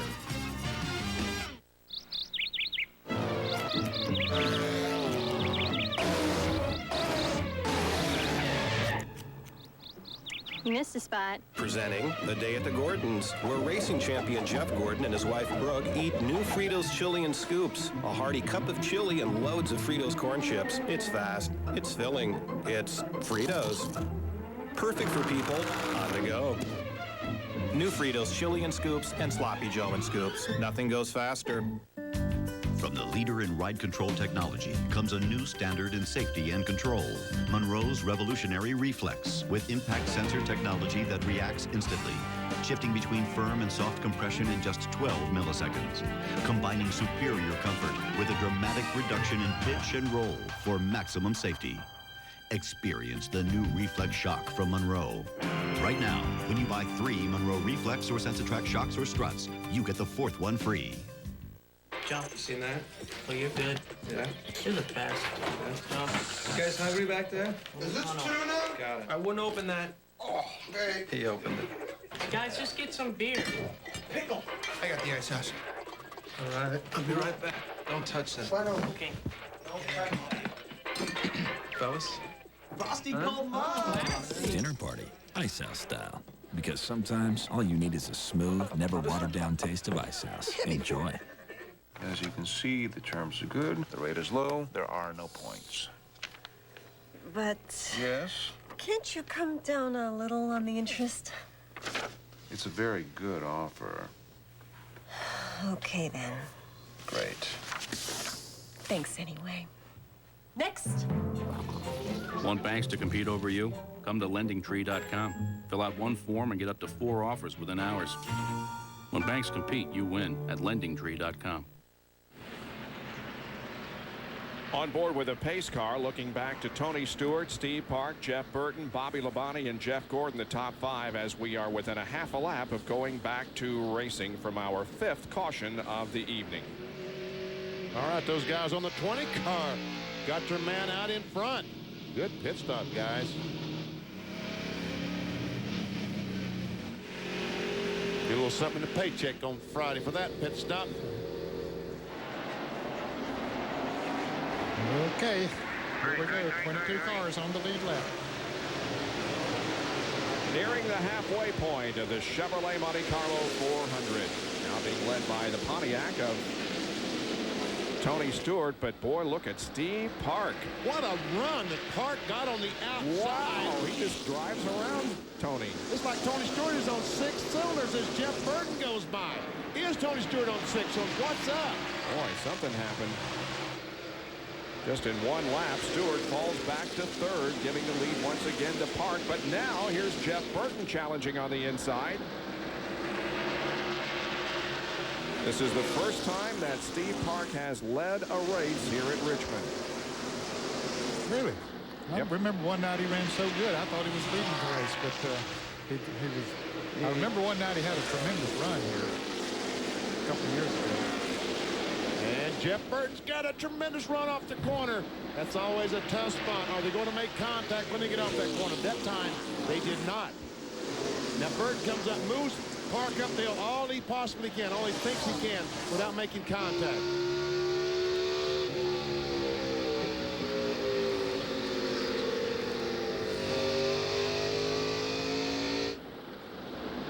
And Burton will take the lead now on lap number 194.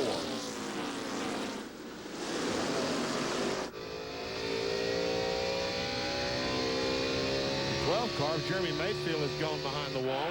The 11 car, Brett Bodine sits on pit road. And the 26 of Jimmy Spencer also went behind the wall after that crash on the backstretch. Well, Tony Stewart is maintaining his 3rd position at the moment, although Bobby Labonte is right on the rear spoiler of that car. I got a feeling, Bob, that maybe that set of tires just doesn't feel right to him.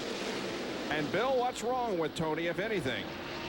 Bob, at the beginning of runs, his car is tight. So what they have is that car is set up for long runs, very similar to the Steve Park car, which he has to battle at the beginning of the run, but comes to him later in the run.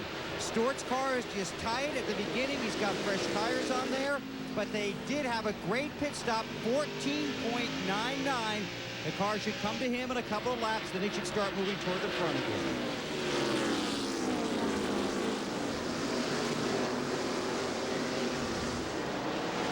There's Jeff Gordon back in the 5th position. Jerry Nadeau's in 6th. As you see, Ward Burton in 7th. Bill Elliott in 8th. There's Tim Schrader in number 36. He is a lap down. He's the first car lap down in 23rd position. Staying on the low side of the track, giving those guys that high groove to run them. They appreciate that.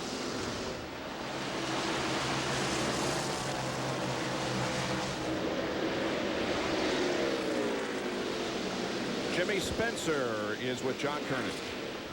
And Bob, for the second week in a row, the 11 and the 26, some problems out there. Jimmy, do you think it might have been payback?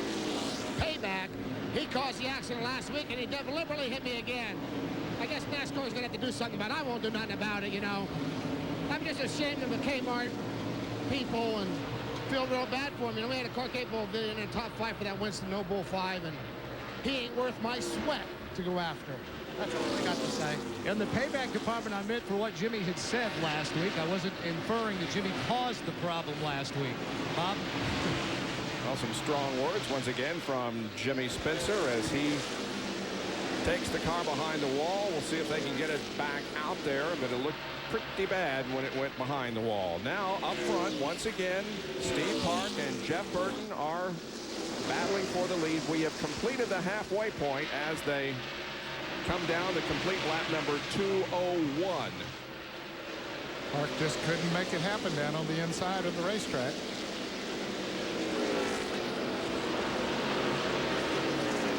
Let us refresh your memory. Going back to last Sunday, there's the incident between the 11 and 26 and the Pepsi Southern 500. And Jimmy Spencer had some strong words last week after that incident. And now here's what happened this week.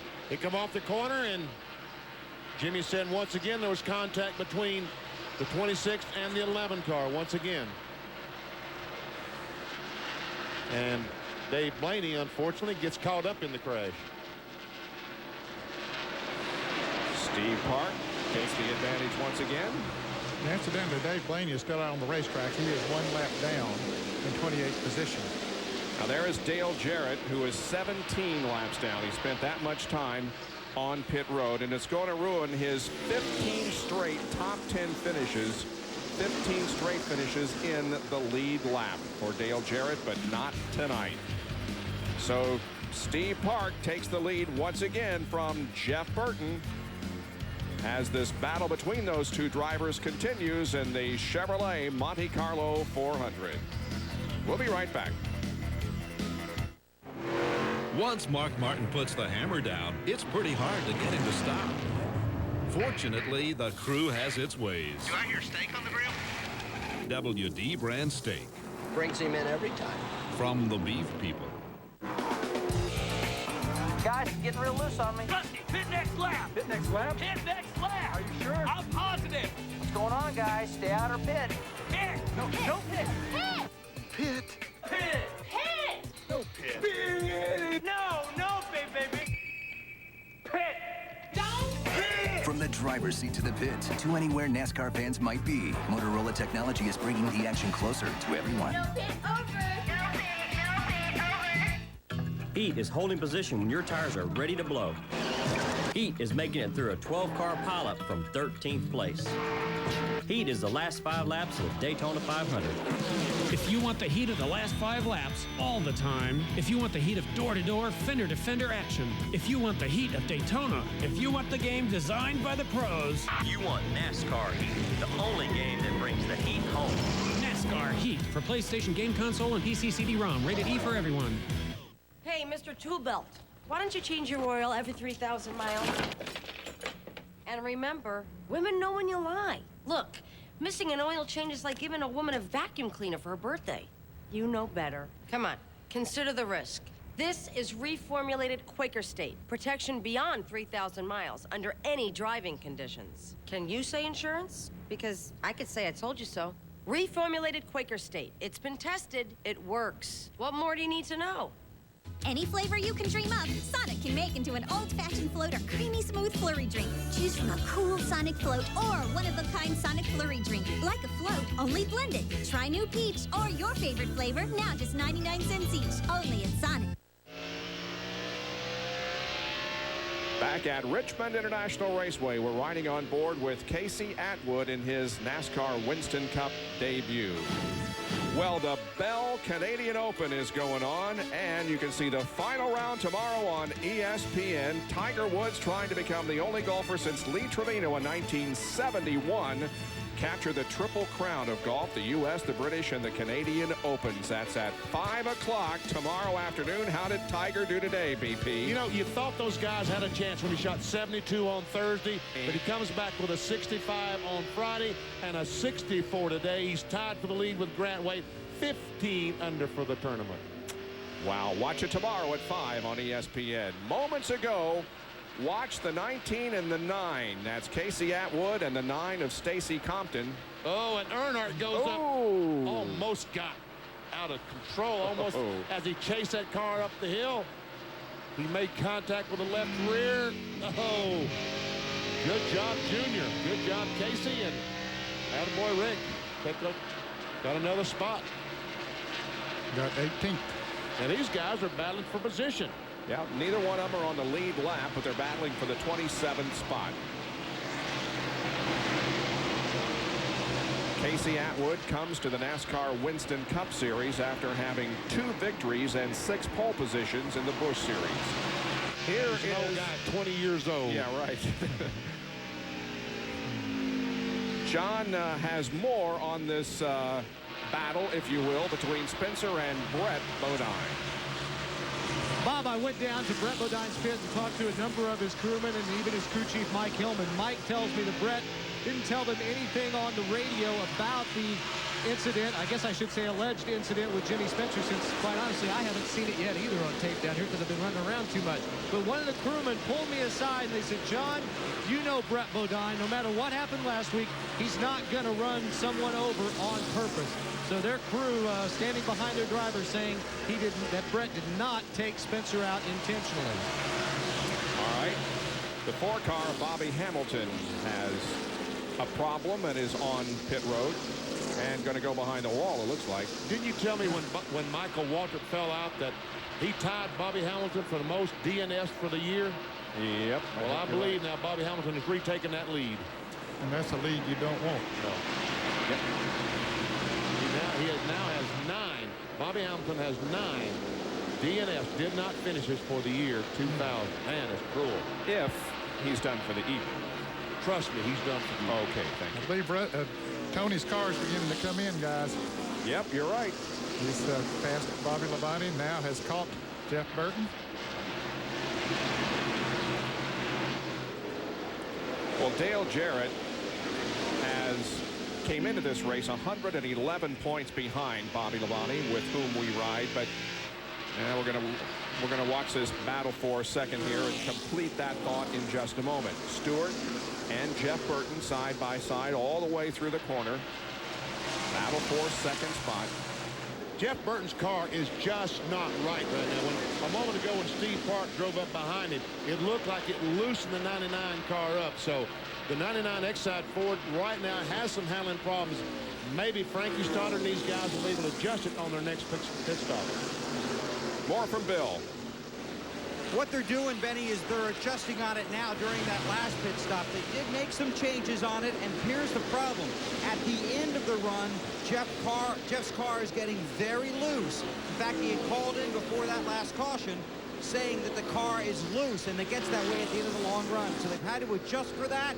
It is affecting the handle early in the run, but now everyone's starting to think longer runs here as we go along at Richmond. Your car has to be good at the end of those runs.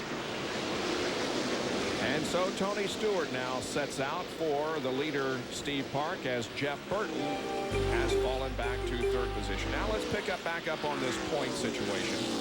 Labonte again was 111 ahead when we entered this race, but now Jeff Burton has gained 2 positions, and Dale Jarrett has lost another 113 because of the problem that he had, dropping all the way back to 37th position. See that Tony Stewart has also gained 1. He's in 5th, and Rusty Wallace in 6th. That's points as of right now. Jerry has more on Rusty Wallace, and he is just about to get lapped. Indeed, Bob. Rusty, as you said, was 5th in points entering tonight. Now, updating his engine situation after dominating early on, they think they have broken a rocker arm. And the good news for Rusty is that it's not getting any worse. So basically, he's just doomed to sit out there and ride and try to complete 400 laps. Robin Pemberton said, as many laps as you can complete, as many points as you can get, and keep the fenders on it. We want to use that car next week. So Rusty's hoping the thing runs for the next 176 laps. Well, it was a brand new car that Rusty did bring here tonight. But things have not gone well. He now is a lap down. Steve Park continues to lead the Chevrolet Monte Carlo 400. Park has now led 32 laps, and we've completed 224.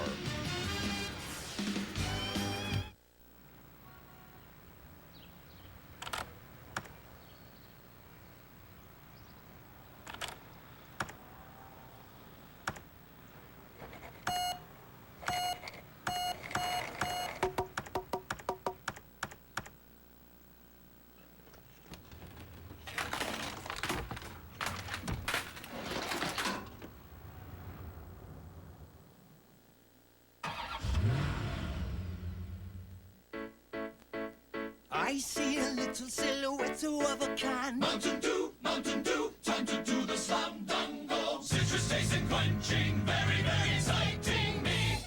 Fantastico, Figaro. Here we go.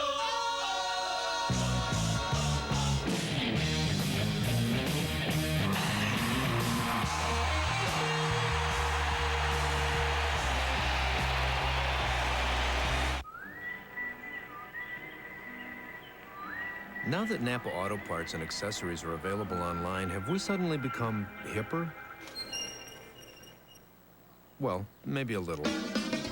NapaOnline.com, where the world's largest inventory of ready-to-ship parts and expert advice you depend on in our stores, are now available online around the clock. And if something isn't right, you can ship it back or return it to your participating Napa store and we'll make it right.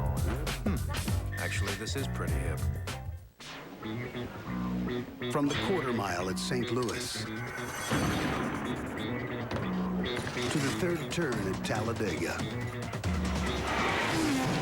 to the pits of Laguna Seca. Wherever innovation is the margin between win and lose, the pros reach for the same tools you do. Craftsman, the official tools of CART, NHRA, and NASCAR. Back at Richmond International Raceway in Henrico County, Virginia, just outside the city limits of Richmond. The leader is the #1 car of Steve Park. The 77 car goes behind the wall. John? And what a huge disappointment for Robert Presley and his crew. They had made up 22 spots since the start of the race, but problem with the engine overheating. They may have broken a head because they brought it in to put water in, would not take in any water, just pour it right back out. So Presley and the crew decided to put the car on the truck and take it home and come back and try again next week. And you know, John, that's exactly what they did today in happy hour. They had an engine that started overheating. They pulled it out and put this engine in, and they have the same problem in the race. In his 14 short track races prior to tonight, Steve Park had led a total of 40. He just led his 41st here tonight. Mike Skinner, the Lowe's Chevrolet, has gone a lap down. He's currently in 19th position. And that Tide ride up you see up there, that would be the next car to go a lap down if Steve Park can catch him. It looks like the 14 car is smoking, like he might have lost a cylinder and run on 7 cylinders. He's definitely slowed down. Rick Mast had a good run going. He's still shown in 20th position.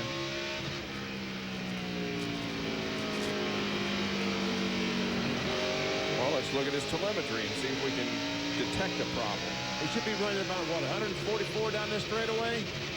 Oh, listen to that, he missed. Yeah. Hear it missed when he got down the other straightaway? And 135 miles per hour is all he could get it up to. Up ahead of him is Bobby Labonte, who's running 4th. Jeff Burton, who's 3rd, and Tony Stewart, who is 2nd. Once the battery's going dead. Listen to this thing when he gets down the straightaway.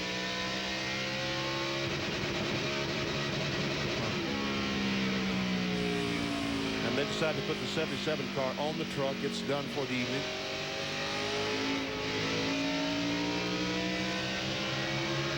Seven cars now are out of competition. And there is the 32 car of Scott Pruitt. That will be the next car to go a lap down to Bobby Labonte. Here's Tony Stewart running in 2nd spot, about 2¼ seconds behind Steve. In 3rd position is going to be the 99 of Jeff Burton, not too far behind him. And in 4th spot is Bobby Labonte. And not that far back, 40 cars. Sterling Marlin is a lap down. There's a 5th place car. Jeff Gordon, the DuPont Chevrolet. Here comes the 6th place car. There he is, Ward Burton, car number 22. He's been able to get by the 25 car of Jerry Nadeau, the MichaelHolligan.com Chevrolet. There he is, the blue and white car. And Bill Elliott, good run going tonight. Bill is in 8th, trying to take away that 7th position from Jerry Nadeau. Wearing a pretty good sized cast on that leg. Well, Jimmy Spencer now is back in competition. 26 is on his way back out there, so be smart. Is that Brett Bodine's radio? Brett Bodine's spotter says the 26 back out there now. Be smart. Okay. Brett's 13 laps down and 34th.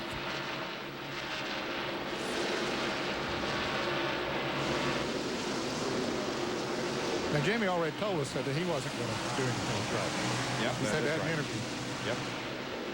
And our folks down, our spotters in the pit area told us that that the 14 car of Rick Mast has in fact right now on 7 cylinders. And look who's about to go a lap down. It's one of our No Bull 5 contenders, Chad Little, a little bit loose there. But anyway, Steve Park is coming up on Dale Earnhardt Jr., who is running in 17th position. Yes. Those 2 cars out of the same stable, Dale Earnhardt Incorporated. For more on it, let's go to John Kernan. Well, Ned, the problem that Dale Jr. has been fighting all night long is the car has been extremely tight. They've made numerous adjustments on the car during their pit stop, but it still just does not want to turn when he goes into the corner. In fact, about 20 laps ago, Jr. radioed the crew and said, I don't know what is wrong with this car, and I don't know what we can do to fix it. That's amazing that both these cars coming out of Dale Earnhardt, it's almost like, and we see Mark Martin and Dale Earnhardt back racing for the 9th position. Mark passed Earnhardt 5 or 10 laps ago, took over 9th, and now Earnhardt goes back by him. It's almost like Park and Earnhardt Jr. traded cars to come back this time. Because remember in May, the 8 car of Earnhardt Jr. was so strong. These overhead shots are courtesy of the Pennzoil Copter Cam.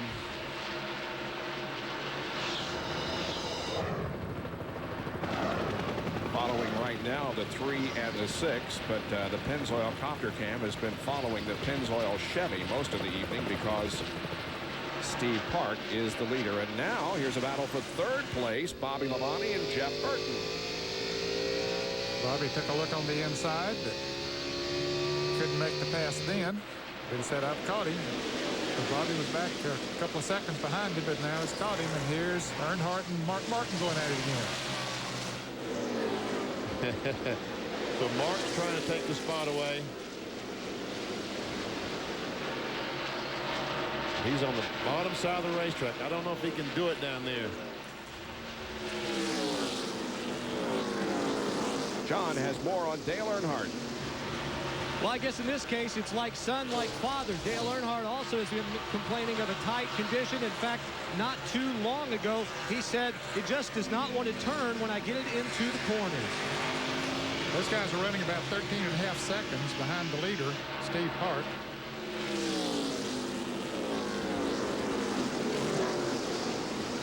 Steve Park has lengthened his advantage over Tony Stewart to 2 seconds now.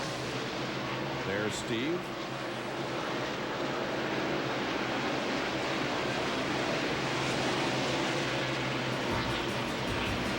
Stewart second, Bobby Labonte third, Jeff Burton and Jeff Gordon complete the top 5. Back with more in a moment at Richmond International. Terry's Hardware is your summer renovation headquarters. Terry's has professional quality Valspar paints and painting supplies to finish your handiwork in style. This week's specials are high-pressure propane cookers starting at $39.99, barbecue grills starting at $16.79, deer stands, freestanding or tree mount, several styles available. Bengal flea and roach fogger, $6.99 each. All priced right every day. Terry's Hardware, Mullins Road, Smiths. It's jungle out there, and the best way to get through it is on an Invacare scooter. It performs so well and looks so good, it turns heads wherever it goes. The Invacare scooter has an incredibly smooth ride and is very powerful, so it climbs hills with ease. The Invacare scooter is truly the king of scooters. Call your local independent living aids dealer today and ask about flex financing. Visa MasterCard welcome. 4 panelists. Sit down, young man. An eminent host. Your 2-minute drill begins now. Which Yankee shortstop? The only Monday Night Football analyst. Which tiny point guard had 19? Which manager was hired and fired 5 times? NFL defenseman has been. Which Houston Rockets forward? 1 very hot seat. 2 of the toughest minutes on television. ESPN's 2-Minute Drill, the ultimate sports quiz show, premiering Monday at 7 p.m. Hosted by Kenny Mayne. Back at Richmond International Raceway, Bob Jenkins, Ned Jarrett, Benny Parsons, John Kernan, Bill Weber, and Dr. Jerry Punch with you on this Saturday night. The 90 car of Hut Strickland is slow. Has coasted into the pits, Bob, and they're going under the hood, going under the hood with it, so that doesn't sound good.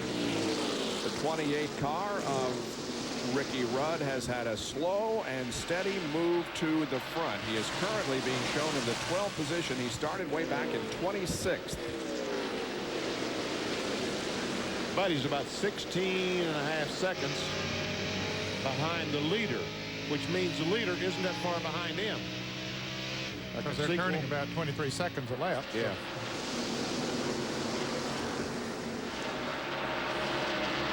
So he's about 2/3 of a lap behind, or a little more. He has just 1 top 10 in the last 6 races here at Richmond, but has 12 top 10 finishes in the first 24 races of this 2000 season. And Ricky will celebrate his 44th birthday on Tuesday of this coming week.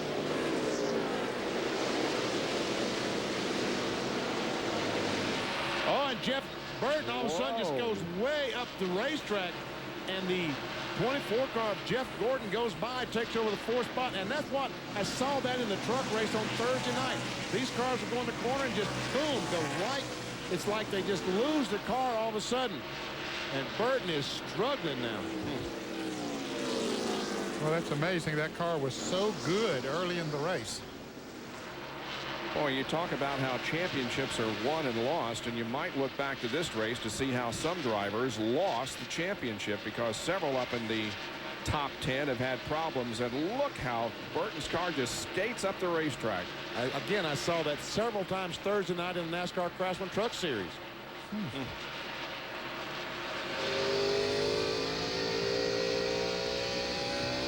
Lost 1 position. He's back to 5th.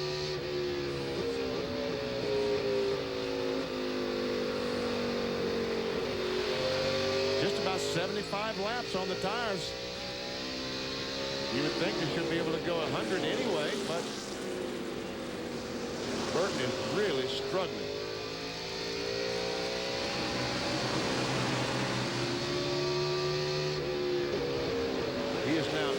seconds behind the leader, Steve Park.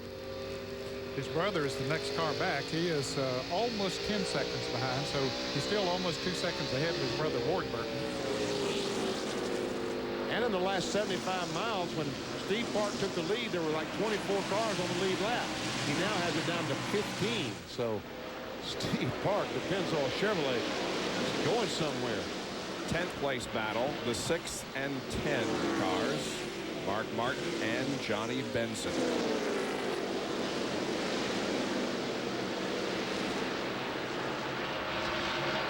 Dale Earnhardt, we saw he and Mark Martin racing together a few laps ago. He's now a couple of seconds ahead of Mark Martin. He's currently in the 9th position. See there, Rusty Wallace, as the cars lap by him, he's running down on the inside of the track. He's still just 1 lap down. He's being shown in 20th position, but with that loss of a cylinder, just no way that he can compete. And here's the leader coming off of turn 2 and down the back stretch. And a Chevy race recap shows that Steve Park has led 71 laps so far. We've had 11 lead changes, 5 caution periods for a total of 41 laps, and the average speed just shy of 100 miles an hour. Take a look at those who have led here tonight. Jeff Burton has led the most so far. Sterling Marlin led 1 lap. And we have a couple of other drivers who have led just 1 lap, but a very important lap for points leader Bobby Labonte. Off the track currently is Jeremy Mayfield in the 12 car, and we have a whole bunch of them that are out of the race. Here is that list, added most recently the name of Hut Strickland. Michael Waltrip out earlier in the first car out with a crash up in turn number 1. So Steve Park now completes his 266th lap, and his advantage is 3.1 seconds over Tony Stewart. You're watching live coverage of ESPN's Winston Cup Series.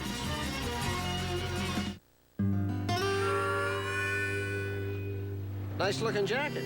Special edition. Leather. Name your price, man. Your hat. Some people will give anything, hey Jack, to own the special edition NASCAR 2000 jacket. But it's yours for just $169 when you buy any Exide Select battery. And you'll be helping the kids at Duke Children's Hospital. Hey Jack, where's your hat? Look for details wherever Exide Select is sold.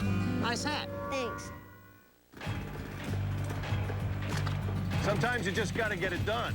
No matter what, you can plan all you want, but you still got deadlines. Sometimes you need extra equipment. I'll tell you who saved my neck a time or two. Nation's Rent. They got what I want. They get it to me when I need it. It's newer, and it works. I can count on these guys. Nation's Rent carries Ingersoll Rand, air compressors, and compaction equipment. They get it done for me. Nation's Rent. 1-800-NO-SWEAT.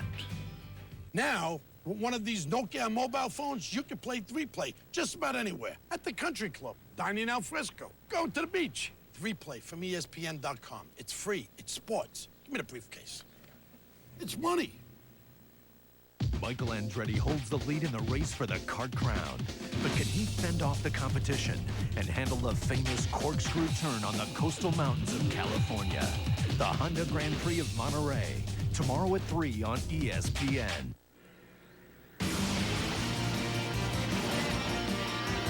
ESPN's coverage of the Chevrolet Monte Carlo 400 is being brought to you by Exide NASCAR Select, the official automotive battery of NASCAR. By Nation's Rent. For construction rental equipment, call 1-800-NO-SWEAT. And by McDonald's. We love to see you smile.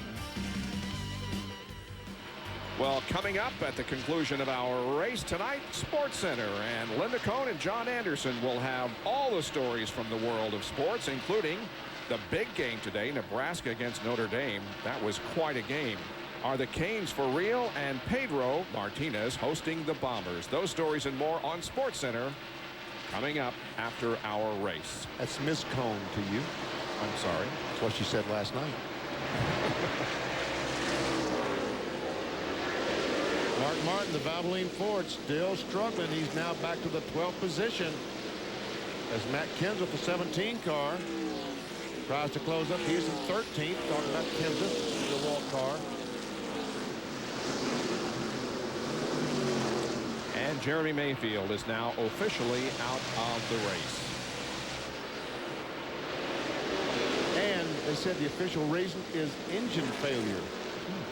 And Rusty Wallace, his teammate, has had an engine problem here tonight. So there'll be some midnight oil burned in the Penske engines shop this week. Well, with those restrictor plates they'll put on them at New Hampshire next week, we need to talk about that. A lot of them will be burning some midnight oil, trying to adjust restrictor plate engines to a 1-mile racetrack.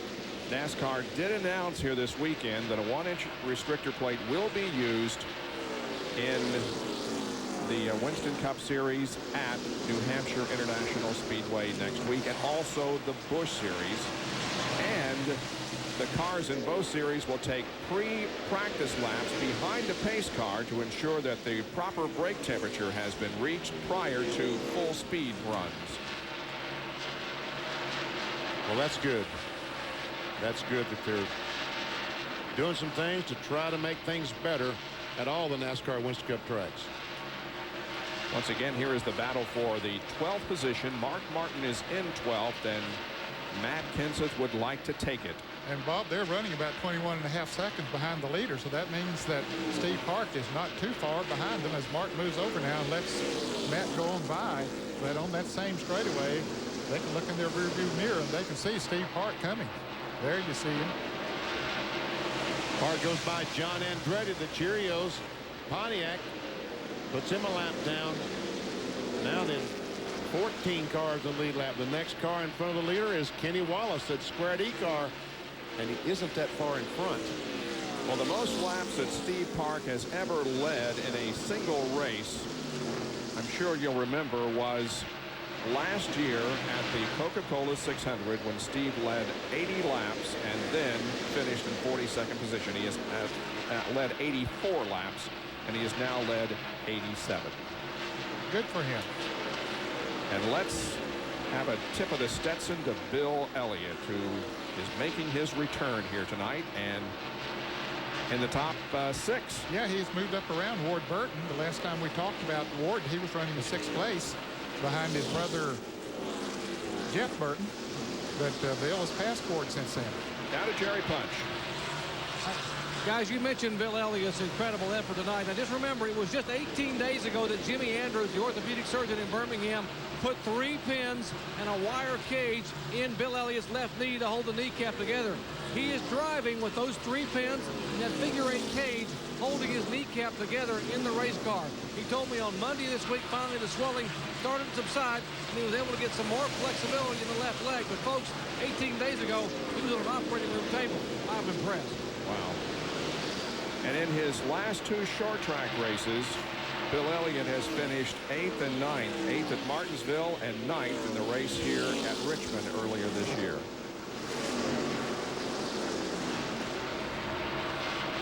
But Kevin LePage, the FamilyClick.com Ford, has just made a pit stop. Kevin is now 2 laps down in 27th position. He's having a good run tonight. Had a great run last week at Darlington, Kevin LePage did. So Jimmy Spencer there by Bill Elliott. He had just made a pit stop to change tires a couple of laps ago. Ward Burton back in the 7th position. And Earnhardt gets by Jerry Nadeau. Oh, he did get by him. Takes over the 8th position. Well, Nadeau's car has faded in the last 50 laps. And Jeff Burton is now back to the 5th position. I'm sorry, I saw the car behind Nadeau. Thought that was a 10 car I saw. Thought it was the 9-9 car. And Benny is almost 13 seconds behind, which is over a half a lap.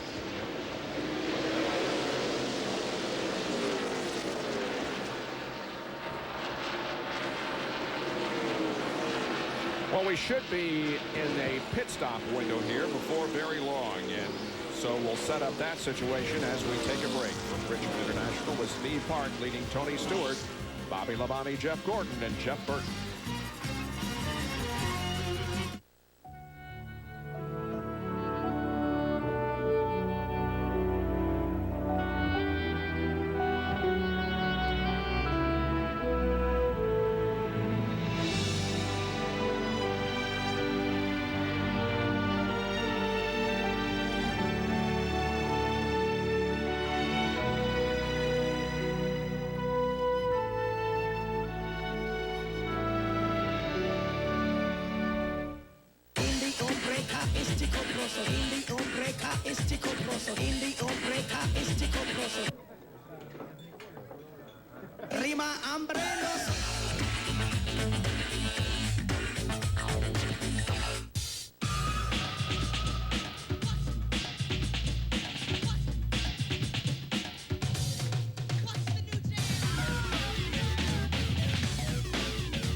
even know why I bother. Do you want to go home? You don't pay attention to what I say. You're not even listening now, are you? No, what are you doing? No, no, don't! Oh, you are in so much trouble. Bad ball! No! Mother of pearl! People do some strange things to cars. That's why there's Carfax. We'll give you the real history of any used car. Get a Carfax report from your dealer or at Carfax.com. This week, we will be giving away the ultimate prize, the all-new 2001 Ford Escape. Your challenge, be the first to cross this pond. Don't go through this. Enter the easy way. Just make a collect call using 1-800-CALLATT. We're giving away one 2001 Ford Escape each week for 6 weeks. The more you use 1-800-CALL-ATT, the more chances you have to enter to win. Think he's okay? Who cares? Let's talk about us. Hurry and dial 1-800-CALL-ATT for collect calls now. 291 laps completed, and right after the most recent round of pit stops, we were told that Tony Stewart's car comes in on long runs, and we're certainly seeing evidence of that because he has caught the leader, Steve Park. But now this most recent round of pit stops is beginning as Jeff Gordon comes in. Bill? And this should be the last scheduled green flag stop for the 24. A wedge adjustment on the right side, having trouble with the right rear tire. Over there a long time. Now they swing around to the left side. Fuel going in. Gordon revs the engine. They'll have to wait on the left rear tire. Now they have a lug nut problem there. And finally, Gordon's away, but that's a painfully long stop. Now Jeff Burton on pit road. His car very, very loose. They're going to lower the air pressure 1 pound. They're going to lower the track bar 1 round, and they're going to make a wedge adjustment. His car's been getting loose at the end of the runs. The adjustments they made him loose throughout the run. You can see the wedge adjustment and the track bar adjustment. Meanwhile, now the 20 challenges for the lead on the racetrack. All these crews on pit road, on the wall now. Burton is away. Looking for Mark Martin to come back down pit road. Meanwhile, Ward Burton will slide into his stall. Let's go down to John Kernan. And Ricky Rudd is in. They've already completed the work on the right side. Left sides are coming on. No chassis adjustments for Ricky Rudd. Just 4 tires and fuel. 20 car of Tony Stewart comes in. The 22 car of Ward Burton goes out of the pit area. Dale Earnhardt's in. Matt Kenseth is in. These are all scheduled pit stops, John. Dale Earnhardt is in for 4 tires, 2 rounds of wedge in the right rear to try and loosen that car up. Also, Matt Kenseth in getting 4 tires. Earnhardt's down and away. Kenseth still in his pit stall. Left side tires going on. He is away. Tony Stewart is still there, Bill. Tony Stewart is on pit road. He's got 4 tires and heads back out. Very good at the end of that run. Now here is Steve Park. These guys basically have made no changes on this car all night. You watch from the crew cam as they work on the right side tires. Jack is down. Walt Smith swings around to the left side. They've had 3 stops in the 16-second bracket. They need a good one now. Waiting on the left front. It's off. Now they put it on. It's going to take a little longer. Finally, Park is away. Jerry Punch. Winston, Cup points leader and now race leader Bobby Labonte makes his final scheduled pit stop. Bobby said the car will not turn. Air pressure adjustments in both left side tires. But whatever you do, do not take any more forward bite away. They're going to make a 1-pound adjustment, left front, left rear, he's down and away. Good pit stop of 15.6 seconds for the Bobby Labonte Interstate Batteries team. And there is the leader, Tony Stewart. You did not see the high fives from Kelly Kellis and Trip Bruce like we did the last time because they had some trouble in that front tire, which allowed Tony Stewart to take, well, he doesn't have the lead because the cars haven't stopped, but he is in front of the 1 car of Steve Park. The 8 car of Dale Earnhardt Jr. is being shown as the lead of the race. He has not pitted, but when he does, the lead will go to Tony Stewart. The Junior just about hit the wall coming off turn 2. Rusty Wallace brings his alien car down the pit road. Jerry Punch. Rusty running on 7. Someone has commented he might have some smoke inside the car for some oil around the oil tank. The crew was hoping for a cautious light to be able to look inside with some rag and wipe around the oil tank. And this is a green flag stop. Left side tire is going on and Rusty's away. And folks, we have a battle for the lead. Tony Stewart, we've told you that he has his car. His car has trouble getting up to speed, he's still in that same problem because here comes a one-car of Steve Park and goes by him. Well, that's for second place right now, but it will be for the lead as soon as Dale Earnhardt Jr. makes his pit stop. And Dale Earnhardt Jr. becomes our 8th different leader of the evening. He's now about 6.3 seconds ahead of Steve Park, who is in second. And Tony Stewart once again drops back here in the early part and gets shoved out of the way by Kenny Wallace.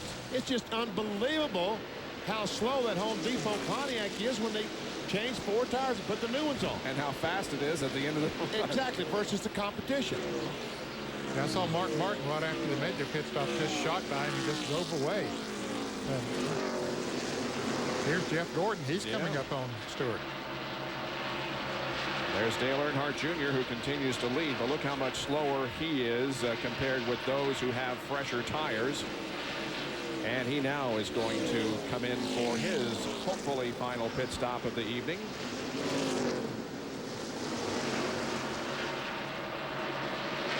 Down to John Kernan. Dale Earnhardt Jr. swings his Chevrolet into the pit stall. It will be a 4-tire change. Air pressure adjustment. Remember, the car very, very tight. They'd stayed out there. Remember, they had lost the lamp, I believe. So they're hoping to get a caution when everyone pitted. But they couldn't stay out there any longer because the new tires were just too fast. 4 tires changed. He is down and away. And here comes Steve Park crossing the start-finish line. He'll put his teammate down a lap. And Jeff Gordon now begins to challenge the second-place car of Tony Stewart.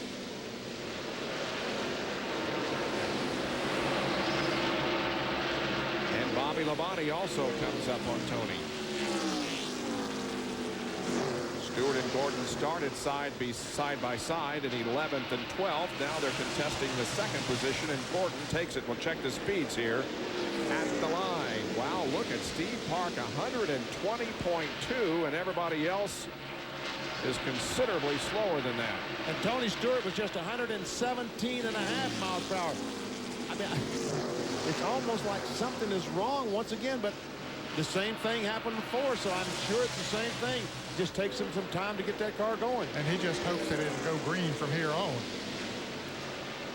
Now that time, he's up to 118.5 miles per hour, and he's trying to challenge the 24 car back for that second spot. I want to give a call to Mark Martin's crew. They've made a tremendous pit stop. Remember, we saw him get lapped not too long ago? Well, right now, he is in 12th position, but he's about 3 seconds out in front of Steve Park. So he's back on the lead lap, and he hopes for a caution before Steve Park can get back up there, too. So Jeff Gordon back to third and Tony Stewart to second, but both of them are about 3 1/4 seconds behind this man and this car, the Pennzoil Chevy, being driven by Steve Park. He leads the Chevrolet Monte Carlo 400.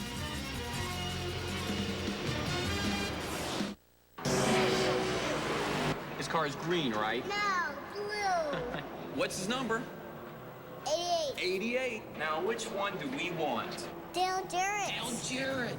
Can you open it up for me? Hey, let me ask you something. What does that sound like? It sounds like Dale took the lead. He did? Come on. Hey, do you know his dad's name?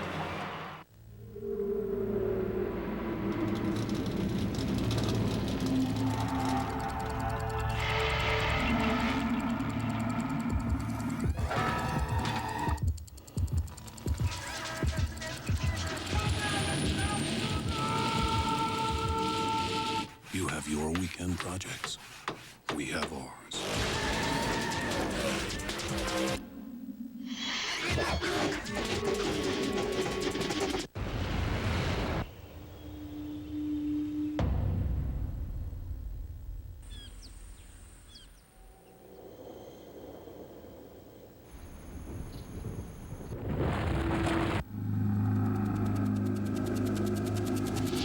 Introducing the Polaris Sportsman 500 HO with a new high-output engine and 20% more power.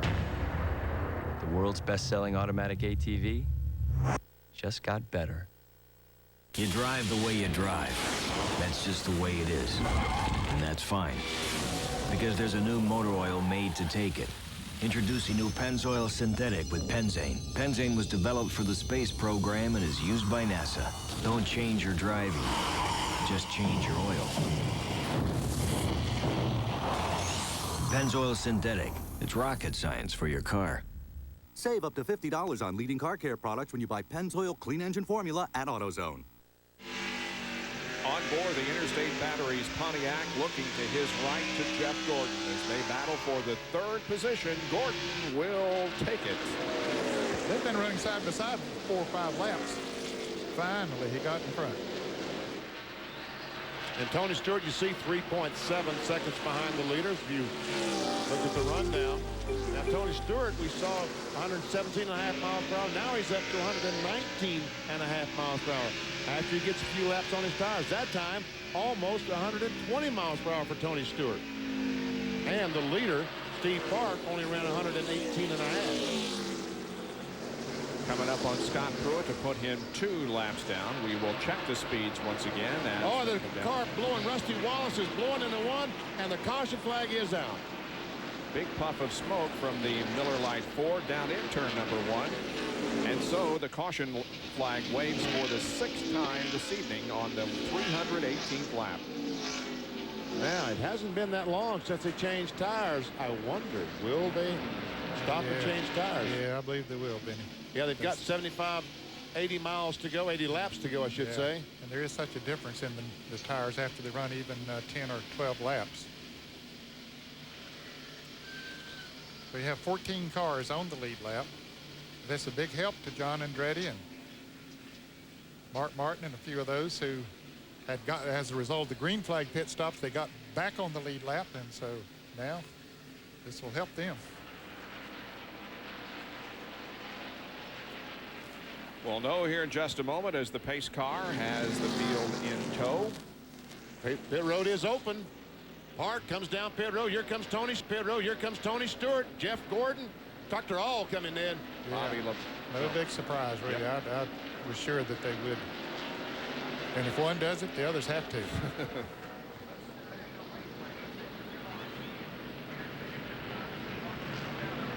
Triple split once again.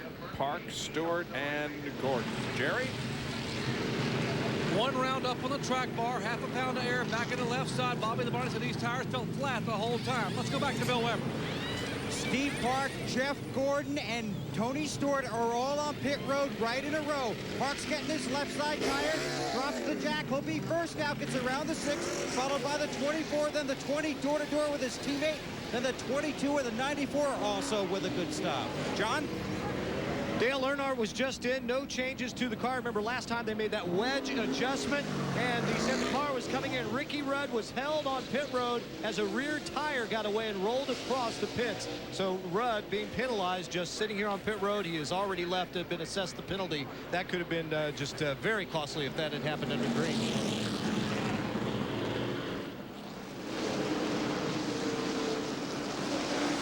Well, last time the one team did not high-five, but this time they were much prouder of the work that they did. Yes, they did. And Jeff Gordon, his team is going to be very proud because he comes out in the 2nd position. Jeff Burton's in 3rd, Bobby Labonte in 4th.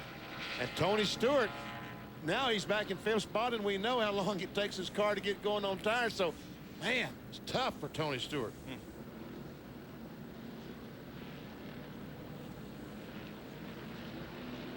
Take a look at the end of the pit stop for Steve Park. Car's down, goes around the 6 car. Watch it. Oh, yeah. Steve Beal leading. He's a chief cheerleader there. We have 80 laps to go at the Chevrolet Monte Carlo 400 from Richmond. Eagle Interiors introduces their newest addition, the Home Store. Come shop for royal velvet towels and bath rugs, UNESCO wedding gifts and frames, false craft dishes and cross seal comforters and draperies, bridal registries and Christmas registries available. So don't waste your time hassling with mall parking. Come to Eagle Interiors for all your church, shower, and gift needs. Free gift wrapping available. See you soon on Old Opelika Road across from Leshner Mills. Make every day a vacation day with a pool from Island Pools and Spas. Whether you're looking for an in-ground or above-ground pool, we've got it for you at Island Pools and Spas. Enjoy and relax with pools from Island Pools. We feature a large showroom, over 12 years of experience, year-round service, and we are your authorized Polaris dealer. Island Pools and Spas also offers a complete easy chlor chemical line and a free water analysis. Give Island Pools and Spas a call today, 291-9967. Island Pools and Spas, quarter of a mile east of the Walmart Supercenter in Phoenix City. Special about football games at night. There's a certain je ne sais quoi. That's French. It's more elegant, more poetic, more, dare I say, sexy. It's a lifestyle. Yes, it is. Emmett and the boys head to the desert to tussle with Jake the Snake and the Cards. Right after NFL primetime at 7:30, it's the Cowboys versus the Cardinals at 8:30 on ESPN Sunday Night Football. It's football after dark. Just as you rejoin us, the green flag comes out and we are back to competition.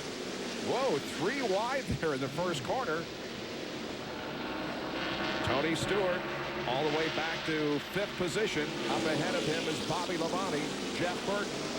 Jeff Gordon is second now, chasing Park. And we see Jeff Burton now making a challenge on the outside of Jeff Gordon.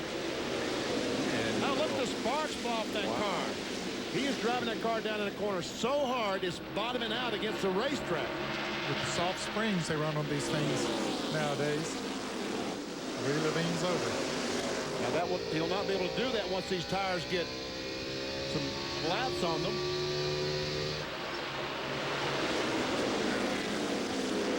And now Burton bears down on Park. So Dale Earnhardt Jr.'s car also sparking as he drove the car down in the corner. And he is not on the lead lap. He's 15th a lap down. All right, let's check the speeds at the line. Check out Jeff Burton, the fastest time, 121 miles per hour.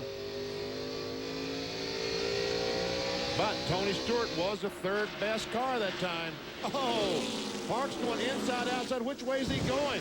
Burton says, okay, go local. I want to go high. Can't quite make it.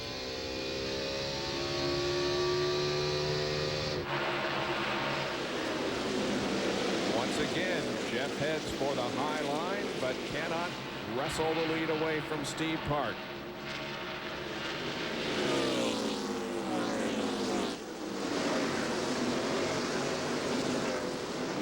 There's a battle for the, 8th position. Oh, almost contact between a couple of Pontiacs, the 2, the 22 of Ward Burton, the 10 of Johnny Benson. There's Earnhardt watching these guys and trying to figure out which way to go. As we watch this battle for the lead as Burton tries it down on the inside this time. We mentioned that we saw the 97 car coming out of the pits just as the green flag flew. Brett Bodine, I don't think we ever mentioned the fact that he got his car, the engine gave up on it, and he is now in the 97 car of Chad Little.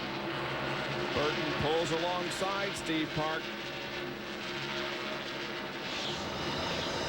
The Copter Cam keeping a close eye on this battle for the lead as they cross the line and complete the 329th lap. Well, Burton drove her deep down in the corner that time. Oh, but he's going to come up. Oh, yes, he's in the lead. Jeff Burton takes the lead on lap 330.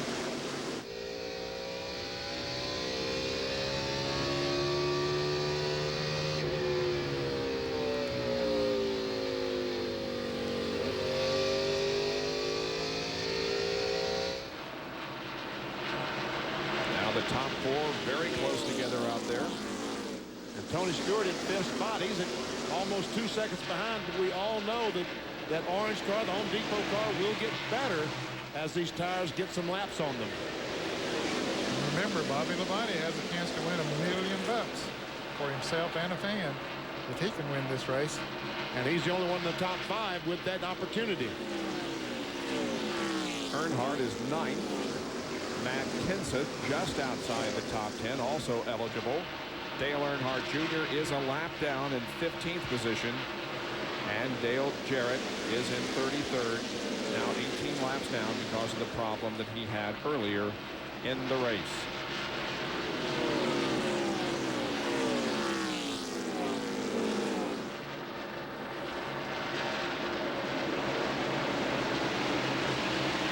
Tony Stewart recorded his first NASCAR Winston Cup win here in Richmond a year ago. Currently finds himself about 2 1/4 seconds behind Jeff Burton.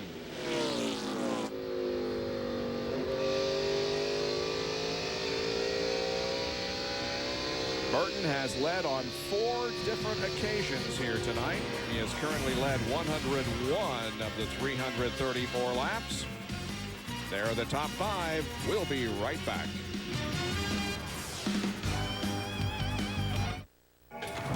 Mr. Wallace. Yeah, you are just going to love these terms. Your terms just aren't right. I'm sorry. I'm so sorry. Mr. Regan, your rates are a little high. That's not good. What's the word I'm thinking of? I think it's no. Mm-hmm. No.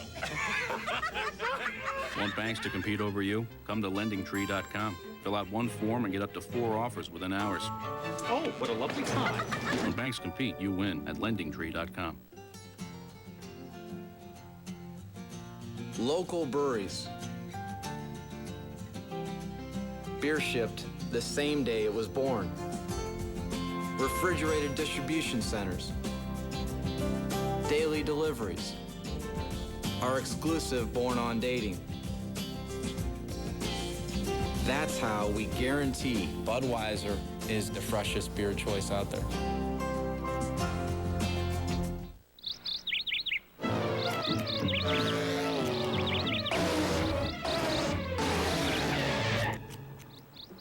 You missed a spot. Presenting The Day at the Gordons, where racing champion Jeff Gordon and his wife Brooke eat new Fritos Chili and Scoops. A hearty cup of chili and loads of Fritos corn chips. It's fast, it's filling, it's Fritos.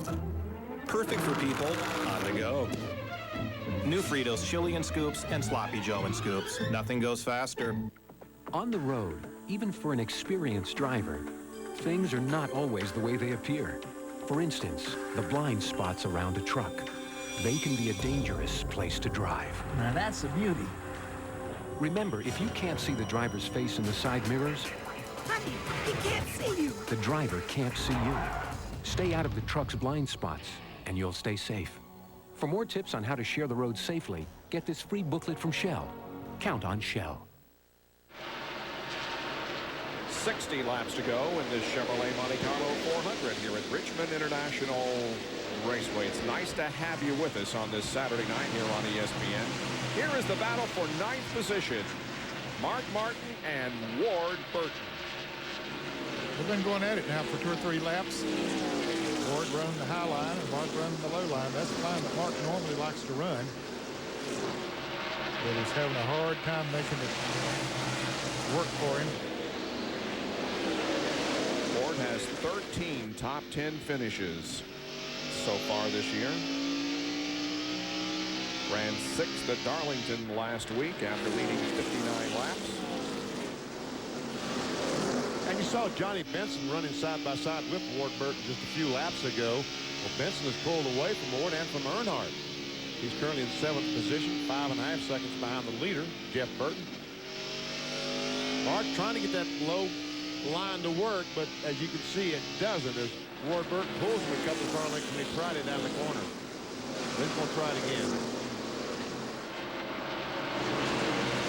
And when he can get the full, let it drift up next to the wall, it works pretty good for him. But when he's on the inside of Burton, then he has to shorten his curve coming off of there, and that's when it doesn't work.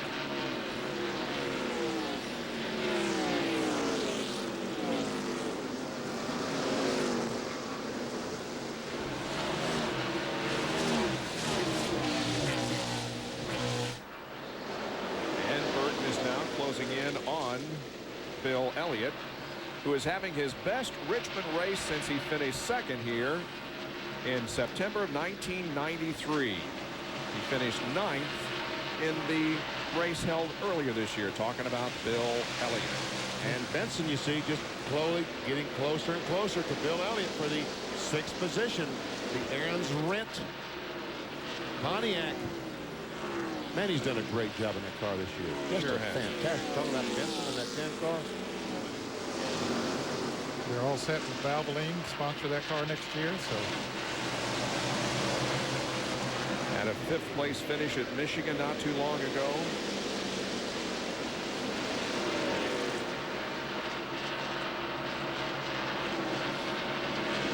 The last 2 cars on the lead lap are Ricky Rudd and Jerry Nadeau. Well, that was 2 different lines coming off the corner, wasn't it? As Rudd came off shallow and Nadeau almost hit the wall as he exited turn 2. 13th and 14th. So Rudd has passed Nadeau since the green flag flew because Rudd was the last one out of the pits. He got penalized for a tire rolling away. And so he was the last car, last one to come out of the pits.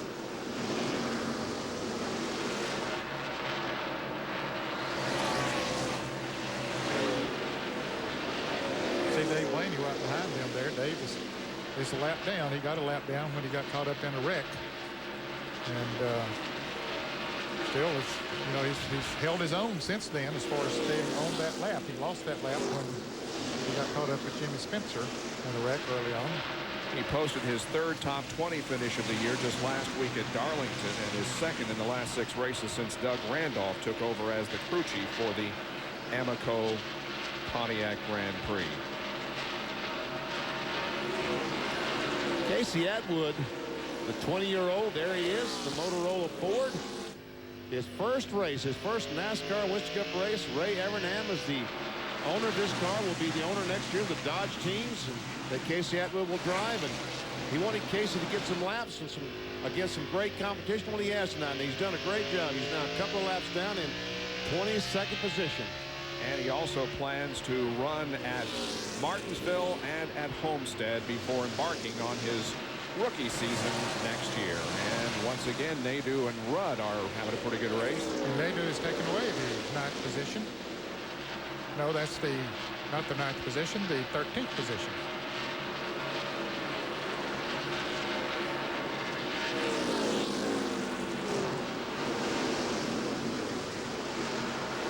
Meanwhile, Jeff Burton still leads this thing, but Steve Park isn't going anyplace. He's 2/3 of a second behind. Remember, before Jeff Burton would run about 50 laps and then start slowing down. I only see the Lowe's car slow.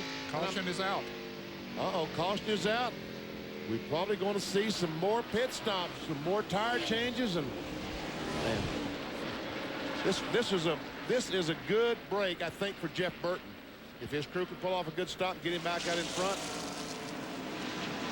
Mike Skinner was running in the 18th position, but contact has put him on pit road, and it's also brought out our 7th caution of the evening.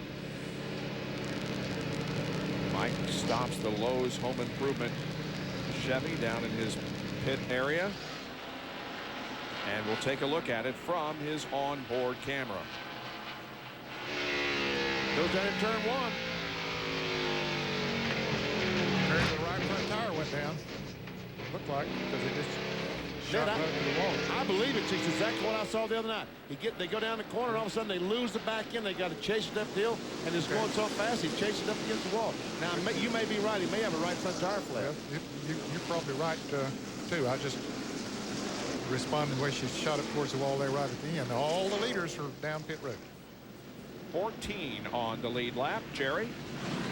Bobby Labonte, 4 tires, no fuel whatsoever, just 4 tires, no changes. Bobby said the car couldn't get any better. Left side tires going on the current point leader. Let's go down to Bill Weber. And you look at the 99, the 1, and the 24, all on pit road. On Jeff Burton's last stop, they made an air pressure adjustment that makes him good early in the runs. Labonte is away, waiting on the left front on the 99, will keep them out. Followed by the 18 and 24, then the 1.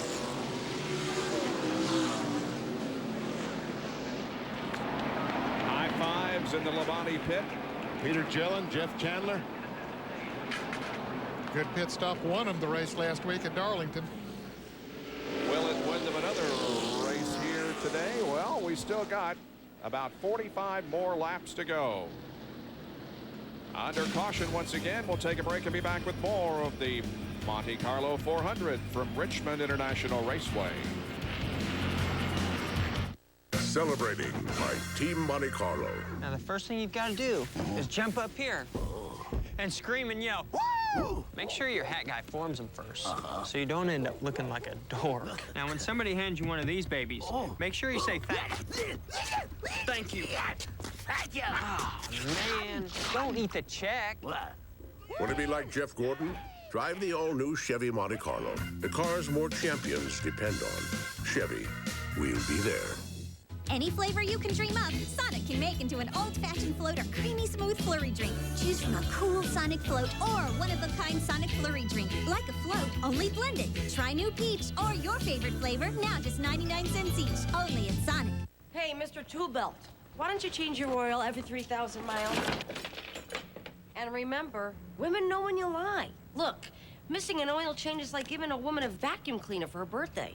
You know better. Come on, consider the risk.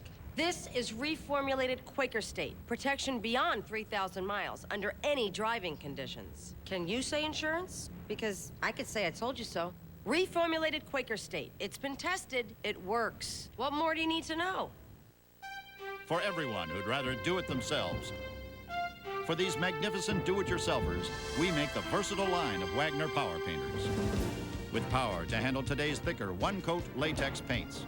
An attachment that draws paint right from the can to paint straight up or down, and simple electronic settings to spray as wide or as narrow as this, which makes you more incredible than ever. If it needs painting, staining, or sealing, the choice is easy. Get a Wagner and get it done. Once Mark Martin puts the hammer down, it's pretty hard to get him to stop. Fortunately, the crew has its ways. Do I hear steak on the grill? WD brand steak. Brings him in every time. From the beef people. You paged me?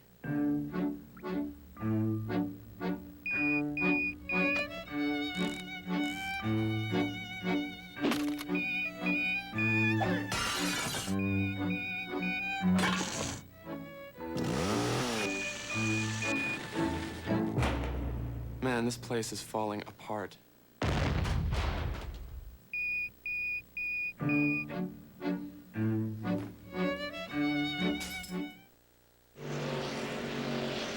There is a problem with Bobby Labonte's car. What is it, Doc? Apparently, there is a power steering pump that is leaking on Bobby Labonte's car. Just like what happened in May. He is coming back down pit road. He got his worst finish of the year here at Richmond in May when he finished 26th. He was involved in an incident not of his own doing in the final 50 laps. And here we are, less than 50 from the checkered flag. And as he exited pit road a moment ago, there was a puddle on the pit road, and his car began to smoke. He came back in. That's the field now. He's in turn 3. They're going to cut the power steering belt so the pump will stop working and it will stop leaking. Bobby is down and away. These final laps, no power steering. Wow, and he's just barely going to beat the pace of the field as they are accelerating and taking the green flag and going back to competition. And Kevin LePage is very slow coming up to speed. Ooh. It looks like that Labonte, if he stays on the lead lap, he's going to be very, very lucky, and I don't believe he will. I don't think he will either.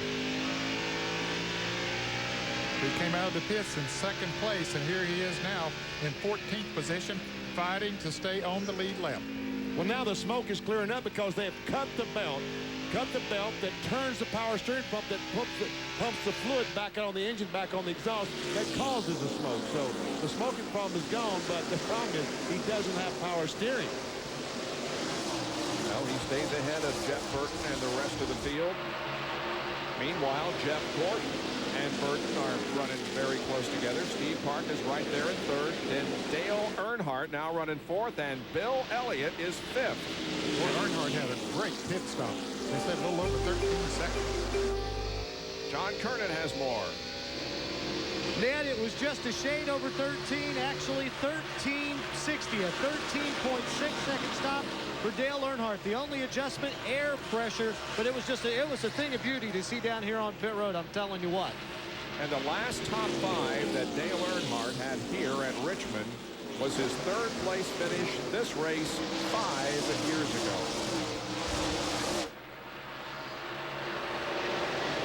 And he's tucked in right on the rear spoiler of Steve Park. And trying to make a challenge.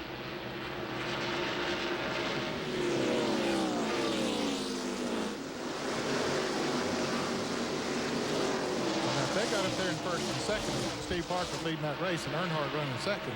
Steve Parker would about have to pull over and let him go by. There's $1 million at stake for Earnhardt.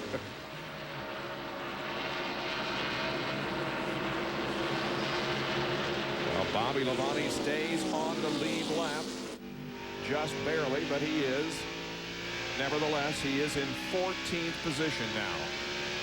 And Kevin LePage, I think, has lost an engine in his family take.com 40. Went down the front straightaway the last time, and it did not sound good at all.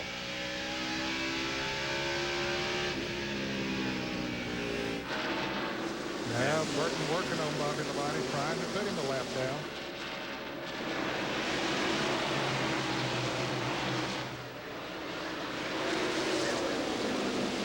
Jeff Burton, if the race were to end now and points were awarded now, would be in second position in the point standings, 166 behind Bill Weber.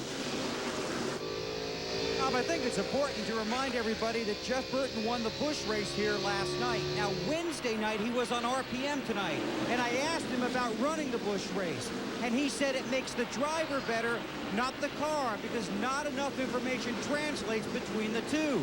But he said, when I'm done running that Busch race, I know I'm a better driver because I have more laps in race conditions at that track. Then he added, I may not see it this Saturday night, but it'll show up sometime. Right now, it's showing up pretty well. John? And Bill, right now, problems showing up for Matt Kenseth, one of the 5 guys going for that $1 million bonus. He had stayed on the lead lap, but he has slowed dramatically. The crew tells me the engine has broken. Well, he and the 16 car of Kevin LePage, both the engines coming from Roush, and they about the same time have a problem. But unfortunately, the 99 car that's leading the race, Jeff Burton, his engine's come to the same place. So, but he might not have as much gear in his next side Ford as the 17 or 16 had in their car. Seen a lot of engine problems here tonight. That's pretty unusual now in the racing world because of the technology they have, that they can fix them where they can turn them 9,000 RPMs, and maybe some of them were turning more than that, and that's why we've had the problems. 6th and 7th here. Elliott 6th, Martin 7th.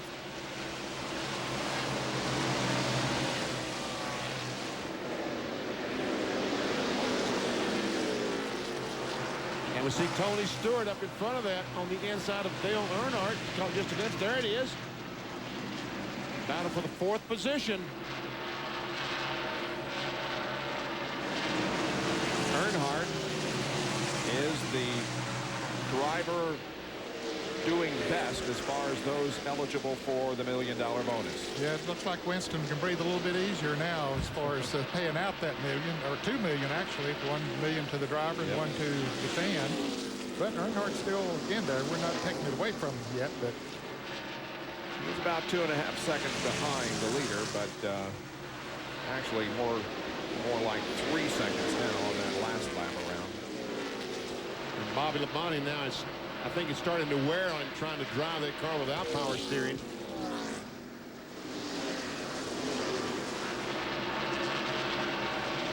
There is Gordon in second position. He's 1 second behind Jeff.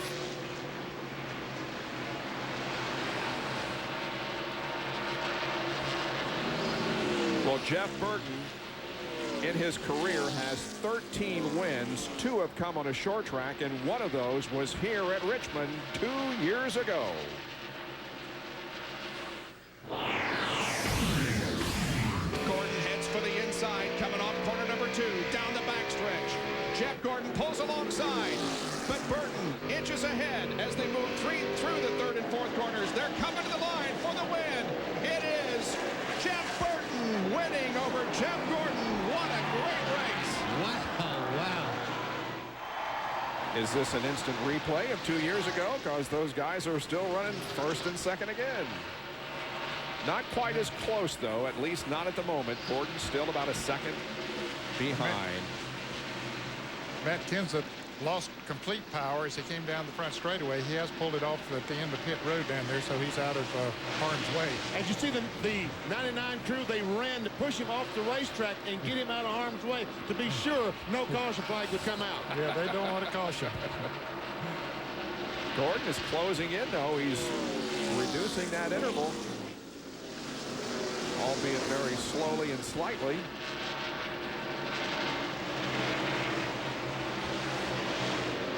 And once again, the battle goes on between Elliott and Martin, but up ahead of them, here is Dale Earnhardt, who's putting a lap on Bobby Labonte. Really, all Bobby Labonte needs to do now is stay ahead of Ken Schrader, who's in the next, he's the next car at one lap. Caution flag is out. Oh. Casey Atwood, the Motorola Ford just blew up. The caution is out. And it comes with less than 20 laps to go. There's the smoking car of Casey Atwood as his Winston Cup debut is over. Well, this will set up an interesting situation. I think they'll have to pit. Now the pace car is going by Jeff Burton. Pit road is open now. Will they come down pit road? No. Wow. Earnhardt's coming, isn't he? Earnhardt, yeah. Mark Martin is coming. Ward Burton is coming. I think that's smart. I think that's very smart. John Kernan. Richard Childress just told Dale Earnhardt after being told nobody else was pitting, he says, hey, we're going to take 4 tires and we're going to beat these guys. So the crew that knocked off a 30.6-second pit stop last time doesn't have that pressure on them now. As they swing around to the left side, putting those tires on, they can actually take their time. Now to Bill Weber. Mark Martin is on pit road. Ward Burton is also on pit road. Left side tires for the 6. Left side's also for the 22. Earnhardt's able to get off of pit road. At the very last second, Frank Stoddard told driver Jeff Burton, stay out, stay out, stay out. And he did, although he faked and almost put Jeff Gordon into the pits, but both of them stayed out. So did Steve Park and Tony Stewart.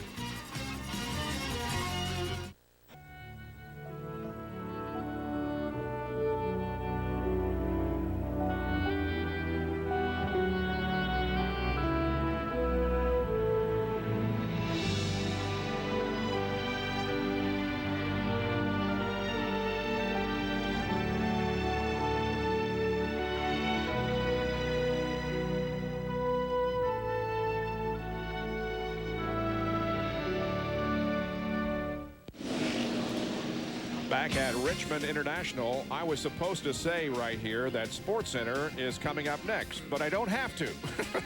But SportsCenter is coming up next, and here are some of the stories that Linda and John will be covering for you. College football plus the Major League Baseball race. All the sports you need to know. SportsCenter is coming up next. Bobby Labonte will line up to the inside of the leader, Jeff Burton, and Bobby will try to get his lap back here as we enter the final 15 laps of this race. By the way, the 19 car did not lose region. The right front tire was flat. Is what caused this problem. Green flag. We were premature in saying that Casey's debut is over. It is not. He is still out there. Now, Jeff Gordon up on the top side of Jeff Burton. He's got a run. He is on the outside and has a run on Burton. Dale Earnhardt can get through that traffic, he will mow them down with those new tires on. Gordon, I believe, will get credit for leading that lap, and that is the first time that Jeff Gordon has led tonight.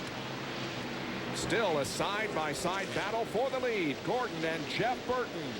And now Jeff clearly takes the advantage.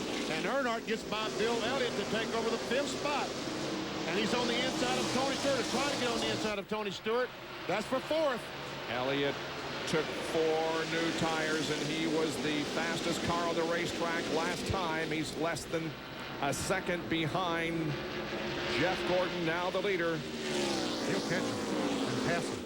And if he does and wins the race, he will win the Winston No Bull $5 million bonus. And again, he is the fastest car on the racetrack. Gordon second quick, and Ward Burton, who also came in for a pit stop, is shown as the 3rd quick that last lap. Here he comes down on the inside of his car. Steve Park. Didn't quite make the pass. He's just 3/4 of a second behind. They'll have 10 laps to go when they come back this time. Well, he hasn't passed his driver yet.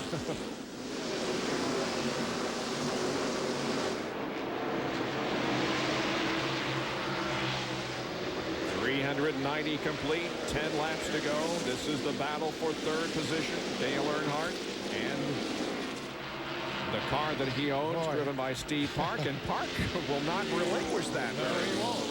He's hanging tough, and his boss is trying to win $1 million.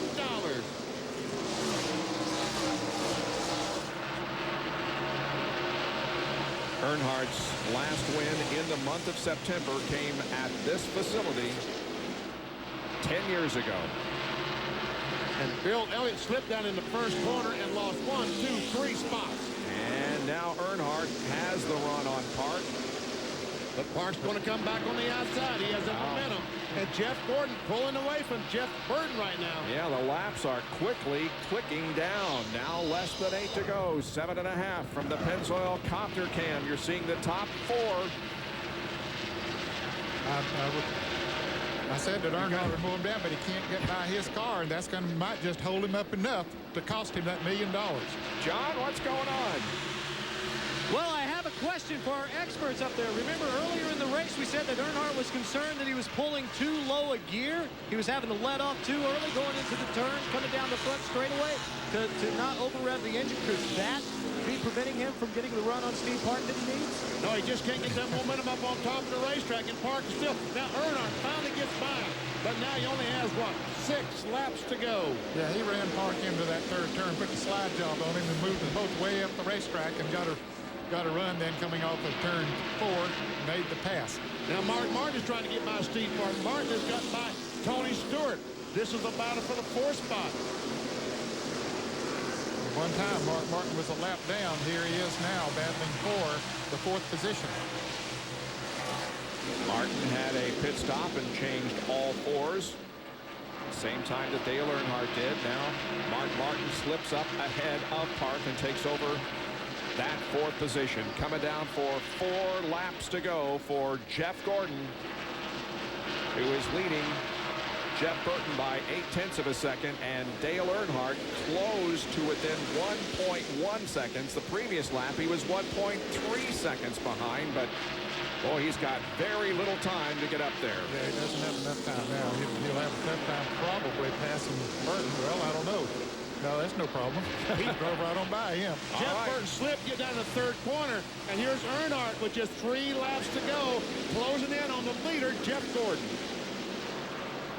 And here's Mark Martin about to go by Burton, take over that 3rd spot. Well, if you don't believe those new tires will help, just pay attention to what went on there. These cars that made those pit stops, see how they've been able to come up there and pass those cars that have been running up front all night. 2 laps to go on this 3/4-mile track in Richmond. Jeff Gordon leads Dale Earnhardt. If Earnhardt wins, he gets the $1 million bonus. If Jeff Gordon wins, he records his 52nd career victory. There is the No Bull 5 winner if Earnhardt can win the race, but we're on the final lap, and Ted Musgrave has problems, but he gets the car quickly down to the apron of the racetrack. Misses pit road, but that's of insignificance. The white flag is out, and we've got less than a half a lap to go for Jeff Gordon, who started this race in 13th position. And here he comes down to the checkered flag, and Jeff Gordon wins his 3rd race of 2000, also won at Talladega and Sears Point, his 2nd Richmond event, and it's his 52nd career victory and 10th on a short track. And Jeff Burton slipped all the way back to 5th. Earnhardt finished 3/4 of a second behind Jeff. Bill? With crew chief Robbie Loomis, handshakes all around. Your driver called in and said that was an awesome win. And Robbie, that was an awesome win. Yeah, it was real exciting. I'll tell you, this pit crew's done a great job. You know, last week we had the best pit stop there at the end of the race, and nobody realized it. Today they came back, give us good pit stops, kept us in there. What can you say about Jeff Gordon when it comes down to the end? Your guys said with about 150, 125 to go that they felt they could reel in the leaders. You know, we knew if we could keep him up in there, you know, he wanted to be in that no bowl race for Talladega, and we really like that with Winston. Just got to thank DuPont and Jeff Gordon. He's unbelievable. At Talladega, you'll go for $1 million. Congratulations. Loving that. Thanks, bud. See you. So the DuPont Chevrolet wins the Monte Carlo 400. And we do not pay out the noble $5 million to any driver, but Jeff Gordon is eligible at Talladega. Make every day a vacation day with a pool from Island Pools and Spas. Whether you're looking for an in-ground or above-ground pool, we've got it for you at Island Pools and Spas. Enjoy and relax with pools from Island Pools. We feature a large showroom, over 12 years of experience, year-round service, and we are your authorized Polaris dealer. Island Pools and Spas also offers a complete easy chlorochemical line and a free water analysis. Give Island Pools and Spas a call today, 291-9967. Island Pools and Spas, quarter of a mile east of the Walmart Supercenter in Phoenix City.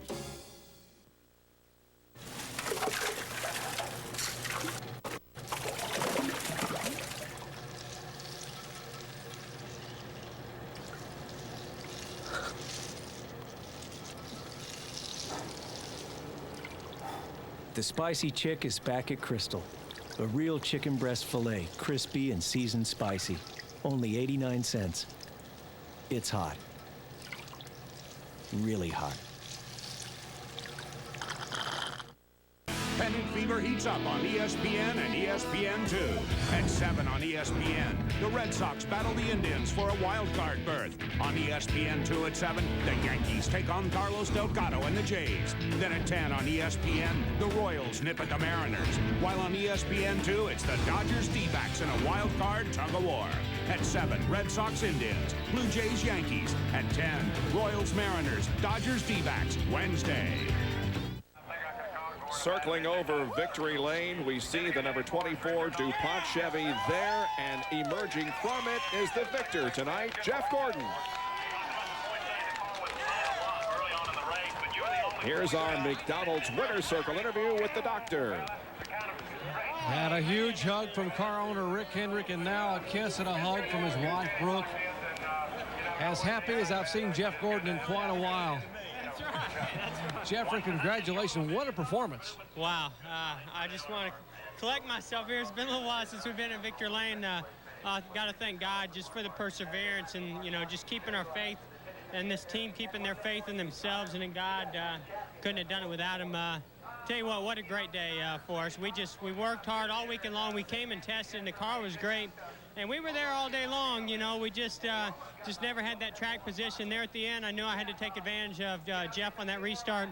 I had no idea Earnhardt and them guys were going to be coming that fast. So luckily I got out there and got to set a smooth pace. But I want to thank DuPont Automotive Finishes, Quaker State, Pepsi, GMAC, this guy right here, Robbie Loomis, Brian White, so all the guys in these Rainbow Warriors, Advance Auto Parts. Man, I don't know, Hendrick Motorsports, Chevrolet. You know, it was just an incredible night for us. I want to thank you guys from ESPN, Jerry. You guys have done so much for me along through my career, and I don't think I'd be here without ESPN and all those Thursday Night Thunders, Bob Jenkins, and you know, Benny and Ned and all those guys. I appreciate everything. This is a great night for us.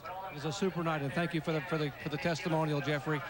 Outstanding effort. I got to ask you though, the caution comes back out. You do not pit, and you waste no time at all making the move on the outside. Did you know you had something for Jeff Burton when the green flag came back out? Well, I told myself, you know, whichever way he goes, I'm going to go the opposite way, and I knew Park was going to be real strong too, so I didn't know what was going to happen, but Jeff got me on the outside on an earlier restart, and I said, well, I got to get a good restart driving there real deep. If I can get up beside him, and I just barely got up beside him, and probably wouldn't have worked with anybody else other than Jeff Burton. He's a great race car driver. He always races me hard and smooth, and we've had some great battles here at Richmond. It was a lot of fun. Hey, congratulations. Go celebrate. All right, we will. Thank you. Jeff Gordon, his third win of the year and second here at Richmond International Raceway. Let's check it over with Bill Webb. Well, with Dale, you want to try and sneak inside? We're right under a PA here. We can go right here. This will be good right here. Well, you had the fresh tires and you were charging. That's the kind of race you want to have, about 15, 20 to go. Get tires, everybody else stay out. I raced Park a little bit too long, but he's trying to hold position, and he done a good job staying where he did in top 5, and thought we could get him. You know, if it had been another lap, maybe not, but we were trying. The decision to come in and get the tires, obviously, as you look back now, it looks like a brilliant decision. That's Richard Childress and Kevin's call. We got 2 tires here in the spring, really was a goof off, so 4 tires, and we're heroes now, so it worked out for us. You're also unofficially second place in points, about 158 back, Dale, so you made a big gain. Well, that's what we needed to do, is make a big game, and hate to see them guys have bad luck, but I've had bad luck and gotten in this position, so maybe we can keep doing this, top 5s and a win, and maybe we can race them hard. Thanks for stopping. See you next week. Thank you.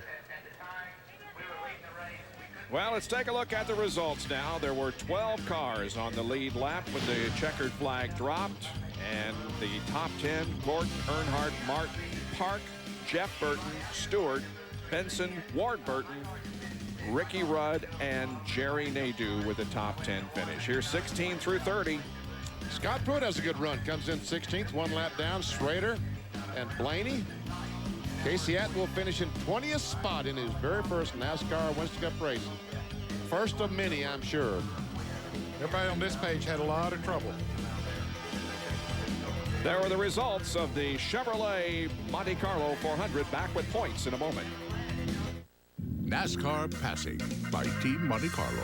Come on, man, go, go, go. You're never going to get by anybody this far behind. Let's go. The big hill on the right. Let's go, go, go. Blah, blah, blah. What you say? I guess my 7 NASCAR championships are clogging up my ears, huh? Now here, there's 2 ways to do this. There's my way and the wrong way. Want to be like the Earnhardts? Drive the all-new Chevy Monte Carlo. The cars more champions depend on. Chevy, we'll be there. Okay, sweetie, on your toes. Swing through the ball, through it. Eye on the ball, hon. We're working on the forehand. Okay, let's try backhand. We'll work backhand. Okay, you just need to connect with the ball. Let's stay in the game, sweetheart.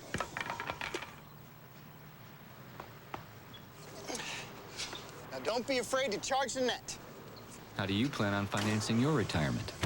Conseco's annuities have tax advantages that can help. Conseco, step up.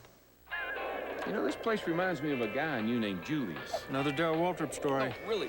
This guy, he was in the junkyard one day kicking around, and he found a rocket booster. So he says, I'm going to set myself a land speed record. Now, he got that thing up to speed. He hit the switch.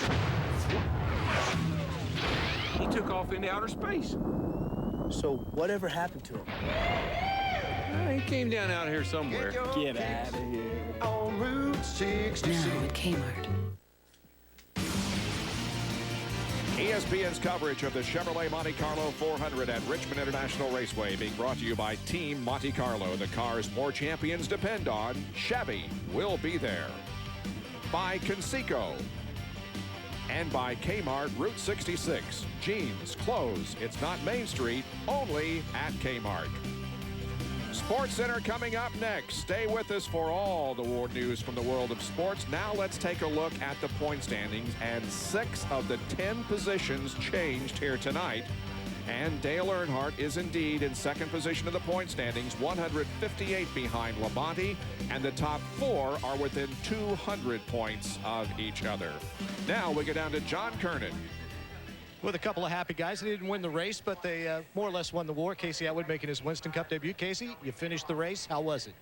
Pretty good. We just, beginning of the race there, we just started off a little bit too loose and got us lapped down early, but I couldn't be more happy. You know, somebody asked me this morning what the perfect weekend be, and I said a top 20, and we got that. So, you know, we started off a little bad, but Ray made good adjustments on the car all night, got the car better each time.